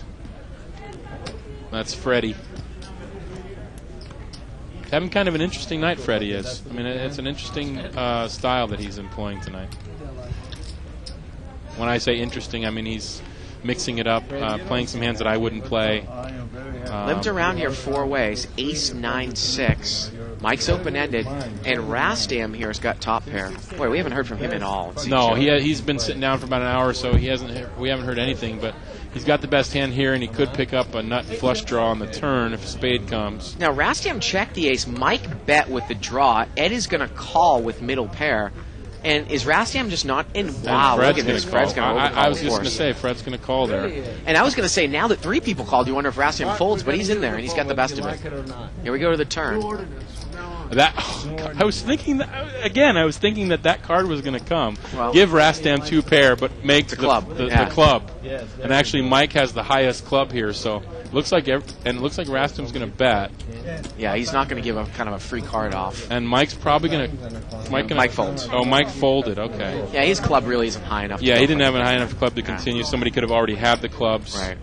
So good lay down there. If not, we move there. I know. If not, we move there and there's a game. And where's Mo? If he's here, Mo hasn't played a hand either. move that table. Buttons here in Slide C1. the five. We're gonna have a game. That's Mo. And he goes. Mo selling the game here. Yeah. Although you may help the game a little bit. Yeah, after we are going to have some sushi again tonight after the show. I definitely have something, a drink or sushi. Oh, that's and right, then- yeah. But I do want to. Tomorrow is the free roll. I'm gonna eat and go home and get Yeah, the food. and the free roll tomorrow, for those who don't know, here at the bike they have a card that you get when you play. Yep. And if you play in the no limit section and you accumulate at least 50 hours of play, tomorrow there's going to be a tournament. It's only $100, $120 buy-in total. Yeah. And they're going to give away 10 seats to the main event at the Legends of Poker, which is a $10,000 event this year for the first time ever. They're going to give away another 10 seats Now, or so to somebody other told me events. that it was actually only 8 seats. That I've been misannouncing that. It's Oh, really? 8 and 8. I'm not sure. It is 8 seats. Okay, it's 8 seats to the main event, and then they're going to give out some other seats though to smaller buy-in events as well, 1,500 right? event, the charity event, and then another 300. So event. if you're watching and you're local and you didn't realize that maybe you had 50 hours, you might want to come down to the bike and check it out. They have a book out front where you can look up your name and see how many hours you had. And the tournament starts at noon tomorrow, so either come down tonight or first thing tomorrow. And if you're not in the tournament, hop in a cash game, play some poker. Saturday. Now Ed is raised 7-9 suited. Made it 100 to You go. already know you're a cocksucker, okay? You don't have to. Barry calls. That's just my application. We need to see Mike's hand. 4-way action here. Got some name calling going on the table. Of course, it's all friendly. Jack 7, and they are rich. Jack 7-3. Fred looks like to have the best hand again. We can't, and Mike has got Ace 3, so Fred's going to come out and bet out. He's going to bet 700 into a $400 pot. Wow. And that's going to get it done. Sometimes the problem with those overbets is you can only really get called by a hand that beats you. You're definitely only going to get called by a hand that beats you. I mean, he didn't like his queen kicker, so he thought he'd bet big, and Yeah. it looks like he showed the jack there. Let everybody know. That's a big bet, though, for Queen Jack. I mean, wouldn't you want to maybe get a little action there? I mean, everybody kind of limped in, but I guess you don't want to necessarily see. You might as well take down a little pot. Yeah, but there's definitely a balance between action and you're betting for information as well as, say, building the best pot. Yeah. The pot up with the best hand. But moves over here to seat 6 to Barry Woods. Live at the bike. Got about a half an hour left in the show. Ace Queen here for Mo from up front. I'm saying we're going to see at least one more big hand before the end of the show tonight. Jack 7. With some of these characters, you'd imagine so. I mean, it seems like the table, it's in one of those little periods. Sometimes you go through those 15-minute lulls. Now, it's funny here. Mo raised with Ace Queen and Mike called with Ace Deuce. I was just talking about how Mike has the innate ability to avoid this ace coming out when he's dominated, but last time he got fried by Ed. He did that time, so you can't say it anymore. Yeah, and Ed is called here with Queen 3. Well, let's see what happens. Mike would love to flop like a straight Now, here. That's Mo the has best hand. both players dominated here with the Ace Queen. And there is the ace, but Mike's got Ace Deuce. He does it again. Unbelievable. He's flopped 2 pair. Now, Mo's going to think he's good here, so he bets out. I think Mike should, I always think Mike should not slow play the flop. He should raise right away. And he does. He makes a min raise here. Makes it 400. Ed lays down pretty quickly. He had nothing. And Mo calls, and I think Mike is fairly certain that Mo has an ace right now. Turns a 5. Wow. Time for Mike to build the pot up with the best hand. He bets 600. That's a little bit of a bad card, only because... And Mo calls again, Yeah, and Mo now can- Mike can put a nice $1,500 bet in here on the river. Mo could only call there. And the river's a 5. Uh-oh. That's a golden card. Mo actually wins the Oh, pot and look here. at this. It counterfeits Mike. Yeah, and Mike- Unbelievable. And Mike Oh, man. It counterfeits Mike. Wow. And Mike is sick. He just doesn't like that. Oh, man. That is the danger when you play that hand, though. You flop that 2 pair. You definitely don't want to see that pair come out again on the turn or the river. Yeah. And that's a tough break. Luckily, it wasn't for all his chips. Yeah. I mean, Mo has a lot of money there, so it's lucky that Mike didn't lose more. I mean, there. Mike wanted to see a nice blank like a 9 or an 8 or something, or even a 10. You put Mo on Ace King or Ace Queen. As long as a card comes below Jack there that doesn't pair the board, Yeah. make a nice big value bet Definitely. again. But Mo just checked it down at the river because Mike could have had pretty much any hand there. Wow. What do you want me to Dangerous hand, Ace Deuce. Francois not here. Just take it easy. And Mo's got the big blind here. Let's see. Francois stepped away from the table, so we're going to play in this hand 8-handed. Mike steam calls his chips into the pot. Barry's in there with a couple of deuces. If I raise 100, you guys gonna raise, re-raise? I'm not gonna raise. Mo's going to check it. He was threatening a raise, but usually when he does that, he's going to check it. Ace Queen 6 here with a couple clubs. Well, Mo's got a flush draw. That's the definition of a dry flush draw. 9-3 of clubs. Nobody else really has anything except deuces for Barry, and it just goes checked around. Turns at 10. Ed actually has the best hand with a pair of 6s. And a couple of guys just open fold. Actually, Mo's going to come out and bet here on the turn. He bets 40. It's a very small pot. Wow, Ed calls and Barry overcalls with deuces. That's a real shocker. Barry's thinking maybe they only have a straight draw. Now the straight draw would have got there if anybody had a king. But that's what Barry was thinking there, that maybe my pair's still good because somebody has a flush draw and the other guy has a straight draw. Ed's made 2 pair. He bets 200. Barry's not going to call this. He can't call here because every hand pretty much got there. The spades, the running spades, the straights. Yeah. I'm just a little surprised that Barry overcalled the turn with deuces. I mean, Yeah, it's a small pot. You know, if you take a chance that, you know, maybe if you hit a deuce, nobody's going to think you actually hit it, or that maybe your hand was good if somebody was on a straight draw and the other guy was on a flush draw. the only problem is that But when you know, two, when a river card comes, it's going to be inherently an overcard to your pair, and someone Yeah, can easily back into a better hand. yeah, and with 2 people in the hand, it's a little. Yeah. If it was against 1 player, maybe. Mo's picked up another decent hand here in the small blind. He's got pocket 10. 90. And Ed's going to raise it to 90. Yes. And Barry's going to call with ace deuce. Now let's see if Mo re-raises here, if he's just going to play this hand for a set. Well, I would see how many. It depends on how many limpers there are, isn't it? Raise and 3 callers, and he is just going to play it kind of just to hit a set. Well, he's in first position, and usually with those low pairs, and I consider 10 sort of a lower pair, you kind of want to do that. Well, 9-4 deuce here. Mo's got an overpair, but it's a 3 flush, all spades. Ed's got the king of spades. He's got the best draw. Mo still has the best hand. Mo's good, but he doesn't know it. And you wonder if he's even going to get involved. I Because gotta tell you. he doesn't have the 10 of spades. He doesn't have any spade. He might just check fold maybe. Well, if I played this hand and Ed bet here, if somebody called in between, it's an easy fold with 10. If somebody calls, you got to Yeah. fold. And Fred, we never know. Fred could pick up a straight draw on the turn, so he might actually call. What was Ed's bet? A couple hundred? No, he's out. He's going to fold, and Alan doesn't really have anything. But now I think Mo will check call here. Oh, actually, he's going to make a check raise. He says, I knew you got there. And Ed is showing the king of spades. Now, is Ed going to gamble here? Usually he might. Mo doesn't really want to call here. Because actually, if you look at the percentages, Mo isn't really that big of a favorite here. I mean, Well, it's only 55-45. Ed's showing the king of spades, so Mo knows he's got a flush draw and one overcard. Yeah. And I think they're going to call and check it all the way. Although Mo said no, he's not. Turns a 9. Mo makes 2 pair here. Ed still needs some. Mo's maybe trying to extract some of the money back that he's down. He's down a little bit, I think. They're having a good time with it, though. They're each laughing at each other. They're friends, so they're kind of outplaying each other on this hand. Who's going to win this pot? But Ed has given up a lot of equity here. He's shown Check. I think they're going to check it down. River's to 6. Oh. Mo's going to win it with 10s. Oh, Mo's going to throw a $200 bet out here. Ed won't go. Ed's not going to I think Mo might have thought that maybe Ed had like a pair as well with the king. Like King 9. No, he wouldn't Well, have not King 9 because then King he would have bet. Yeah. Like King Deuce. King 4. King like 4. that. Yeah. Straddle. Mike's going to straddle, as usual.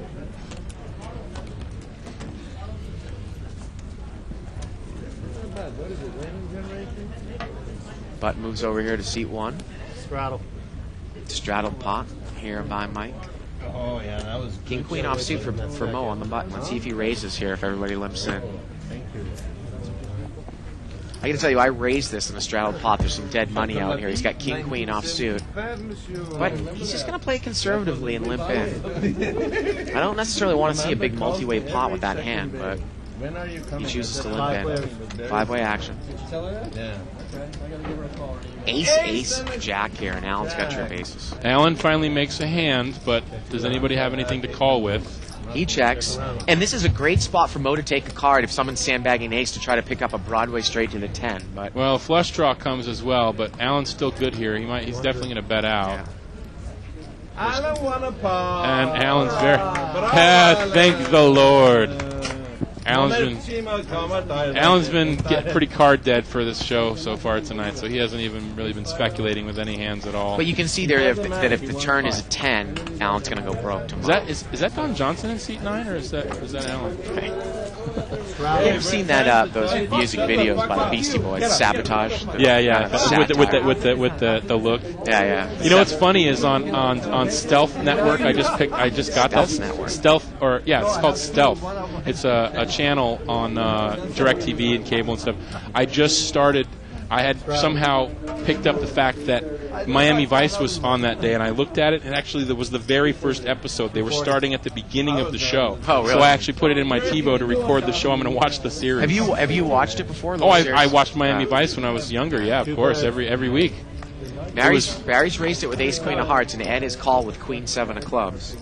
Well, I don't think Ed's going to get involved here. Now, I heard the movie Miami Vice was just a travesty to the name. I actually heard it was pretty good, so I don't know. I mean, Well, they just said it wasn't really Miami Vice. Well, no, it's not Yeah. true to the show. I mean, they've definitely updated it, but Ed actually looked like he bet. And He bet, and Barry raised him. Ed has absolutely nothing here. One of the rare times that it looks like Ed is pretty much drawing dead here on the flop to a running chop. And he folds. He knows Barry showed some aggression there, and Barry takes it down. No, the interesting thing is to watch Miami Vice and see how outdated it is now. I mean, it's still some of the fashion, first episode some of was the like music. 85? No, 84? it was 19. It's like early 80s, like 81, 82. Is that where it started? Yeah, it's very early, and so it's that just coming out of the 70s, and it's great. It's great fun, and the music is still pretty good. And of course, it has a lot of guest stars on it that now are much more famous. Do they ever like go into it? I mean, I've seen a couple episodes when I was really young. They ever go in the club and they have that kind of like electronic music, but not like modern house music? It's like a kind of no. They would have had rock and roll, or they didn't have, or Jan Hammer maybe, the guy who did all the music for it. So, but yeah, it was great. I mean, it's fun to watch. The it's poofy really hair. Yeah, it's poofy hair. And Philip Michael Glass. Where is he now? I don't know, but Yeah, and the rolled up suits and the linen with the undershirt. I mean, it's just great. The no socks and the loafers. Oh, yeah. I mean, it's great. Alan flops an ace. Oh, actually, Alan flopped 2 pair here. Yeah, he's got ace-5. Now, this is a hand he's not... Well, he is going to slow play it. He checks. Not that big. Well, Alan, isn't that Alan's MO? $90, right? Well, Razum is bet. We can't see what he has in seat 2. And Alan check calls. He's showing Alan an ace, but we don't know what Razum has. He's got ace 10. Turns a queen. Well, Alan's good here. And it goes check, and the river's a 3, and now it's a 4th spade. How does Alan not put any money in on the turn there? How does Alan not make... He just made the minimum on that hand. Well, maybe Alan's playing a little... He's kind of grimacing there. He's like, I didn't know I was that good. But I definitely would have put some money in there on the turn, unless you thought the guy really had ace queen there. But sometimes you don't feel too comfortable with that 2 pair. I ain't taking no. Mike has the button here. Fred's going to limp in with King 7 offsuit from first position. This is definitely a what I would term a creative play. There's a good band called the Raise 300. Ed can't help himself, and he raises it up to 300. Ed's got King Queen. Yep. Ed, put another 10 in there. Is Mike going to play 10 deuce offsuit here on the button? Nope, doesn't look like it. But Fred is in there with a dominated hand. Oh, Fred is not going to play. Mike hasn't folded yet. Yeah, He open folds. You beat me. And Ed says, "You beat me," which Mike doesn't believe for 1 second there. Got about 20 minutes left in the show. 20 minutes, that's it? Yeah. Wow, goes fast. Don't bring any shaving cream on the planes with you, the airplanes. Definitely not. Yeah. No. No gels, no lotions. And if you're flying this weekend, fly safe, fly prepared. We're going to do a final chip I don't count think here. this is quite the final one, but we'll do another one. Yeah. Let's see, we have a total of 53,000 on the table. A little more money came out. Ed's up to 11,000. That means he's about even, or maybe even 1,000 down. Barry's got 8,400. Mo's got about 8,000. Mike at 8,000. Alan down to 2 has only 2,000. Jimmy's at 3,000. Let's see what those differences are. Let's see how everybody's making out. Mo actually the big winner now, playing pretty tight tonight. He's up $3,000. Barry's up 2,900. Nice win for Barry. That's $1,000 an hour. Hell, if I get $1,000 an hour, that'd be great. Isn't that what you get paid to do the show, Bart? Oh, more than that. About $1,000 an hour. Yeah. 500. And Ed flops a flush. He raised it pre-flop. He flops a flush. Unfortunately, nobody else has anything here. Well, is Fred in the hand? Fred's in the hand, and he has a deuce. So does he believe that Ed actually has a flush? Oh, there's 3 clubs out there. I can't imagine. But he did he's it gonna continue before on. when he had 8-10 and he only had 1 pair and there was a 3 flush. He bet. Here, you want to see? Oh, now see, this is a mistake on Ed's part. Ed's going to show the 4 clubs. I would never show that, but Fred did fold, so it didn't really matter too much. Well, he's going to show the other one. I got to tell you, I give Ed credit that he bets his big hands. I mean, he's betting his bluffs and his big hands. He's playing it exactly the same, so it's really hard to put him on a hand. Yeah. And that's one reason that Mike got stacked there that one time. Yeah. Because it's really hard to put Ed on the ace-king there. He will bet out. He won't slow play. He won't slow play. Yeah. He is what we like to call pure aggression. Now, the problem, though, with him is that he bets a little too much with nothing. So, sometimes you go broke with him with top pair, top kicker, because he might be betting with less kicker or just nothing at all. Yeah. No, I was talking to one of my friends. And Ed's going to raise it again. He's got Jack 10 of diamonds. 170. Makes it 170 to go. And look at this. Mike has limped in with ace-king. And Mike is going to pull the limp re-raise, Boston. I almost guarantee it. Yeah, he's hoping that. See, this is the kind of strategy that I was And talking Barry, about. look what's out there. All the aces are dead. Yeah, actually, all 4 aces are out. But this is the strategy I was talking about earlier with Mike. Let Ed do the betting, and then come back and raise it, and you'll make a little more money because Ed is likely to call. I'm going to make a prediction. Yeah. Mike's going to limp re-raise, and I think Ed will call. And the problem for Mike is when Ed calls, Mike, with all this stuff out, Ed isn't going to be... He's probably going to be a favorite because all the aces are dead. Mike makes a pretty big raise here. He's going to make it 1,000 to go. But that's nothing. So he's really made a big re-raise here, which... So if it gets heads up, and this is what I was talking about, Boston, Ed is going to call. I don't know what the stats are when all the aces are dead, but Mike cannot be that much of a favorite here with all the aces dead. He's not going to flop an ace. No, definitely not. Yeah. I mean, now he doesn't know that though. He's Yeah. And this pot is quickly $2,500. A check raise, a limp re-raise to 1,000 more by Mike. we don't know the numbers, but maybe somebody can hop on the Pokulator and figure out if all the aces are out, what the odds are here. And Ed outflops him. Well, we knew it was going to happen. Yeah. Mike Now, checks and Ed bets. Is Mike going to play it?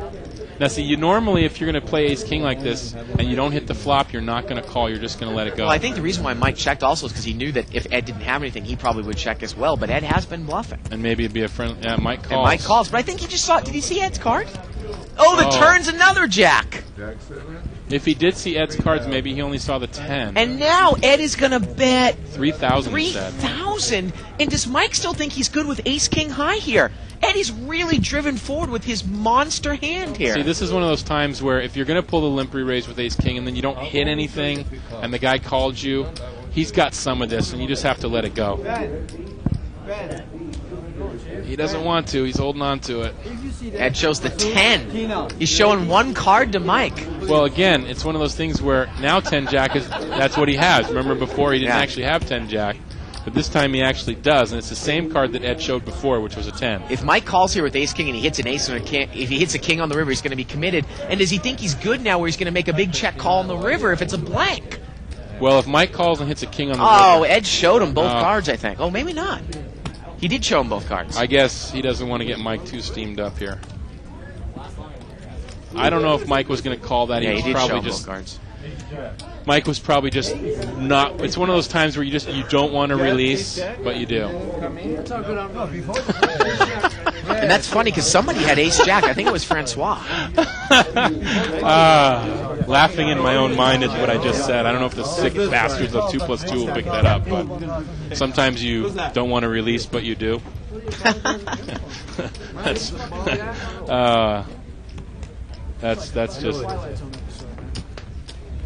That's just crazy.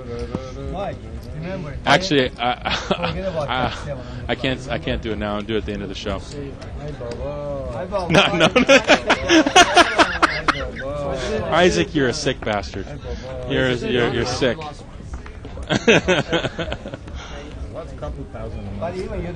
Mike is going to raise it up here to 80 with king 10. Ed is going to call. That's how good he went. Well, that's definitely a raising hand for Mike to king 10. Any sort of 2 Broadway cards, Mike's probably going to be in the pot. Fred calls with a couple of 7s. Allen's in there with the gap-suited connector, 8-6 of clubs. And look what we're sharing here with all these guys. 6-7, 6-7, 6-8, and king 10. And look at this, the 7 comes. 7 hits. Oh, Fred, that's the ace 7. Fred's got a set of 7s here on the button. Well, Mike didn't hit anything, and the ace is going to scare a lot of guys away. But Ed has a 7, and he's going to bet. Yeah, and that's let's see true. what Fred's going to do here. So if I got to tell you, I would probably raise immediately and try to build myself the largest pot possible. But again, it's amazing how guys at this level do not understand that concept. Well, with the ace out there, though, you're hoping that Ed has the ace and that he's going to continue to bet on the turn. Turn's a deuce. That's the only thing you can hope for. That's why you would slow play it there. Although I'm a fast player too. I agree with you. I'm just talking the other. Now Ed is going to check because the inherent problem now is that if Fred bets here and now Ed gets away from it. Now I don't know if Ed's going to get away from it. Whereas if he had raised the flop and Ed called, Ed would feel more committed to the pot because the pot is much bigger right away. And now Ed just folds. Yeah, and Ed just mucks it here. And again, it's just. And it's an ace on the river, which might have gotten Ed more involved because he wouldn't have given the guy credit for an ace. So if you were going to, in a sense, if you were going to slow play that, you might have slow played it one more time and then let Ed. I would never slow play a hand against Ed. You remember what we just said. We talked about you're not trying to bluff Ed, you're not trying to outplay Ed, you're trying to bet for value, you're trying to build the biggest pot necessary. Right, but in that instance, let's think about it this way. Ed bet out and you just called slow playing. Now he checks to you. If you're slow playing, you have to check there and hope. I mean, I know you wouldn't necessarily do that against Ed, but you have to hope that then he's gonna bluff the river. I think that it gets complicated when we talk about against normal competition against Ed. Like I said, I would never check the turn there. If I called the flop, which I would never do, I would never check the turn there against Ed because he would call with any pair. That's and you're the just thing. Losing money by not betting. You would have played the hand completely differently. Because you would have raised the flop. Barry Wood's got a set of deuces here. Oh, wow, and what a monster hand for seat 3. He's got an open-ended straight flush draw. Seat 3's got 3-5 of spades.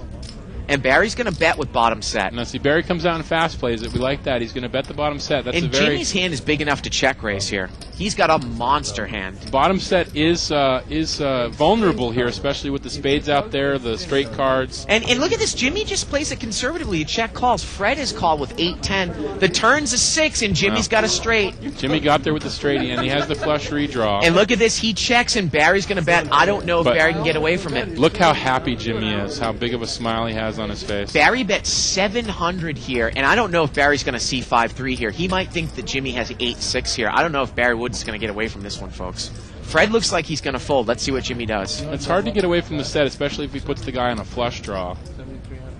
But Jimmy smiled and laughed and everything when that turn card came. He hasn't played a hand, kind but of a tell. Again, I can't see if Barry's going to get away from this.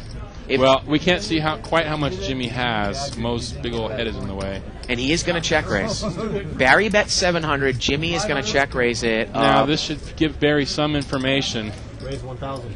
He's going to make it 1,000 more, and he only has 1,000 left. I wouldn't be surprised if Barry just pushes here. Barry might just move in. I don't think he puts the guy on 5-7. I don't think he might put him on. Maybe he picked up a flush draw with a pair. Maybe picked up a pair on the turn. Now, he could have 5-7 of spades, or he could have 3-5 of spades. But remember, I would think that someone would play that a little harder on the flop, but I can't imagine Barry's going to get away from this one. The pot right now, well, Barry's going to call, and this pot is approaching $3,500. Jimmy played it right. He's going to put the rest of his money in here on the river, and Barry's probably going to be compelled to call. There we go. Jimmy's going to push, I'm sure. I'll bring the book, please. If Jimmy doesn't push for all his money here, he is losing money. That's if he a big bets. mistake if he doesn't put all his money in. The pot is almost $4,000. He's got about $2,000. He just said he went all in. Okay, he's going to push. Now Barry's got a decision here. You're the pot calculator master. What's the pot? Well, he's going to bet 1,200. The pot's about 5,000. 1,200 for Barry to call. There's a bunch of stuff out there. The guy could have flopped the higher set. He could have a straight. I can't imagine Barry's going to get away from this though with the stack size. Bottom set is vulnerable, but it's one of those. It's hard to when you don't get them that often, and it's really hard to lay them down. Yeah. I mean, there's nothing else that dangerous out here. I mean, there is straight cards, but it's a 3-5 or a 5-7. You don't really. Unless he had a spade draw to go. Although, like I said, my favorite open-ended draws are the ones that are up and down open-ended, like this, because it's a little bit. I like this one too because if you hit the ace and somebody else is probably going to hit Barry the ace. calls, Barry calls. and Jimmy's going to take it down. He's going to see it. Barry's not going to be too happy about this, but that's a tough hand. That's really hard to get away from. About a $6,000 pot there for Jimmy. I mean, it would have played out the same way had Jimmy re-raised on the flop. Barry may have re-raised. It would have all went in. It would have went in, and he would have drawn out, and you know it's going to play out the same way. That's just one of those unlucky hands. That's why deck. Dave and I say, like, especially against good players. Now, against good players that know that we bet out with a set. If a good player raises and we call, it's multi-way. And say a guy's raised with kings or aces, and the flop comes 7, deuce, 3 with a couple spades. I come out and bet right in. They know that I might bet a set, I might bet 2 pair, or I might bet 4 or 5 of spades. Right. And they don't really, it almost freezes it a little bit. If you're a fast player, you can get away with a lot of betting when you hit those kind of speculative hands in the semi-bluffs because people are going to know that, you know what, he bets out his sets. He bets out his strong hands, so I can't really... put the guy on a hand, and that's a great reputation to have. Jack 8 here on the flop. I love the timbre of or the lilt of Ed's voice. 2 jacks. I like that.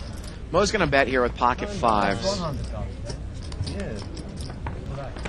Mo actually the big winner for the night so far. Yeah, looks like it. Got about a little under 5 or 10 minutes left in the show. Mike's had a little bit of a roller coaster tonight, so he was up a lot and then he kind of lost a little bit. And there's Mo's chips. He's up about 3,000. At least that was our last chip count. So he's got that little. That's his new little toy there. His little card protector. Fake gold. Who's gold? Maybe it's real. Pyrite. What is that symbol? Yeah, pyrite. I think it's like pyrite. Yeah, that. A fake gold, but maybe that's real. We don't know. Well, real gold is 24 karat gold, and you can't really do anything with it in terms of jewelry and stuff because it's just so brittle, right? Actually, I have 24 karat gold in my ring. Yeah, but if it was made totally of that, I think you can just tap it and it'll dent. Oh yeah. No, actually, I have 2 kinds of gold in my wedding ring. And This is actually made with a samurai sword technique.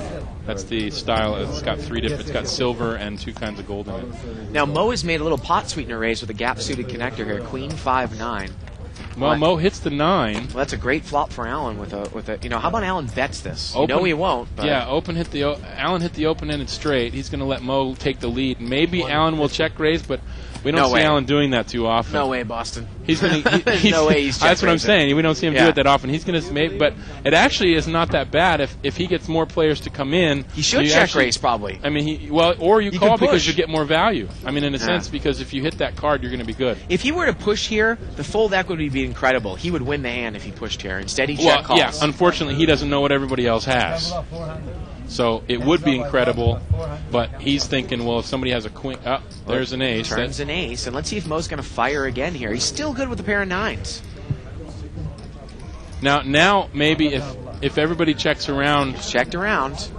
And the river is a 4, and Mo's going to win it here with 9s. Yeah, if it gets checked around, unless somebody's going to bluff at it. Alan has that tendency sometime if nobody's going to bet. But Fred is going to come out and bet 300 here, but I don't know if Mo's going to make this fold. I mean, the pot is like 1,000, and he just folds. Wow. I don't know what you necessarily put a guy on unless he had aces up on the turn. You can't really beat anything if or maybe he had 5-4, and he hit the extra pair on the river. I don't know why you would still be in there with 5-4, but. So this is going to be the final chip count. The final chip count. Now we have almost 57,000 on the table. Ed has 13,000. Mose has 8,200 in chips. Mike at 7,400. Barry's at 6,000. Alan's still down there around 2,000. Let's see what the differences are here. Jimmy. Wow, Jimmy's the big winner now with that big pot against Barry, 5,400. Mo's up 3,200. Francois, nice win. Only played about 4 or 5 hands. He's up $1,900. That's pretty good. And Mike now losing Jimmy, tonight. that one hand that he played, Boston. Yeah. That one And now hand. Mike's down about 3,600. But again, this game will go. And now it's Friday night, so this game's going to go for a while. And you notice how the chips just keep moving back and forth, but people keep adding money on them. Yeah, they're adding money, and people are switching hands. It was Ed, it was Mike, and in 3 hours that can happen, especially when these guys play like they do. 70. Now Jimmy's up a lot of money. He figures he can play a little more hands. Jimmy's going to bet here with Nothing. He's got pocket 7s, actually. Oh, he does? Yeah, he's got the best hand here. And Ed calls with king deuce, a wheel draw. Should I throw the tin at Ronnie? No, I've already done it. Oh, okay. There we go. Turns an 8, and the river is a deuce here. Well, Ed makes a pair. This one's probably going to go check. You guys give Ronnie a lot of crap, but he actually is amazing to get these cards up as quick as he does. So good job, Ronnie. Isaac, you suck, but Ronnie's great. I love these guys. Hello, everybody. No, never. I want to.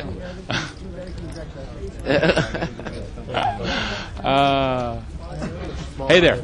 I want to say hi to my daughter Phoebe, who wanted me to say hi to her tonight. Is she watching the show? Yeah, well, she'll watch it. We'll watch the replay together. So I want to say hi and hi to my wife. How old is your daughter? My daughter is 5. Are you teaching her poker? She does actually know how to play poker. Sometimes we'll go online and we'll play a hand and I'll let her decide. I'll say, well, we have ace, king. What do you want to do? And she'll say, raise. So she knows. She's learning. She's definitely learning. So. Well, we got a raise right here from Mike with king, queen offsuit. And Alan is in there dominated. And if Alan hits a king, I think he's going to go bust here against Mike. Here we go. My daughter's the next generation Jen Harmon. She started playing at 7. So look at this. Ed's flop trip wow. freeze, and Alan's got the nut flush draw. Wow. This is a big hand. This could have the makings of a big hand. Alan might go broke here. And Ed checked it. He did not bet. He's been betting his big hands. The turn's a queen, and now Mike. Well, Alan's going to check that. We know that. And Mike does pick up a queen. And it got checked around again, and now Rastam's going to take a shot at it with deuces. He thinks this pair might be the best hand. He figures maybe nobody has any of this. Maybe they have those low-suited connectors. Well, here's the thing. Mike's probably going to call. Ed's going to check raise, and that will probably get Alan out.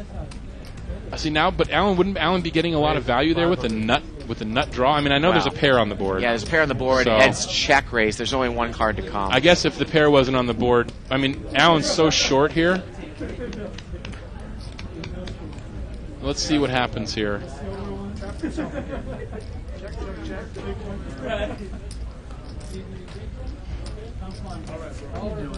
Here we go. Well, so I assume Mike is not going to call there. I have deuce, And I have 33% chance to win this one.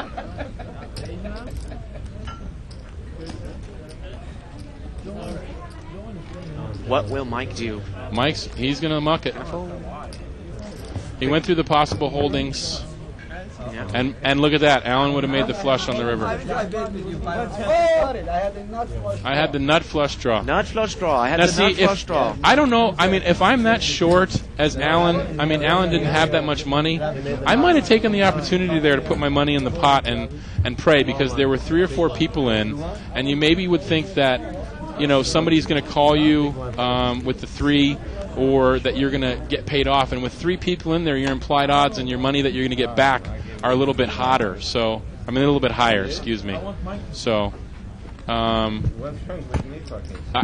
might have slow play, short stack strategy there as Alan. I might have pushed just to gamble. I mean, on a day like today when I'm stuck, I might have taken the chance. 70. Some guys do that. They go for every flush draw, and then you hear them complain. They go, I haven't made a flush draw all day.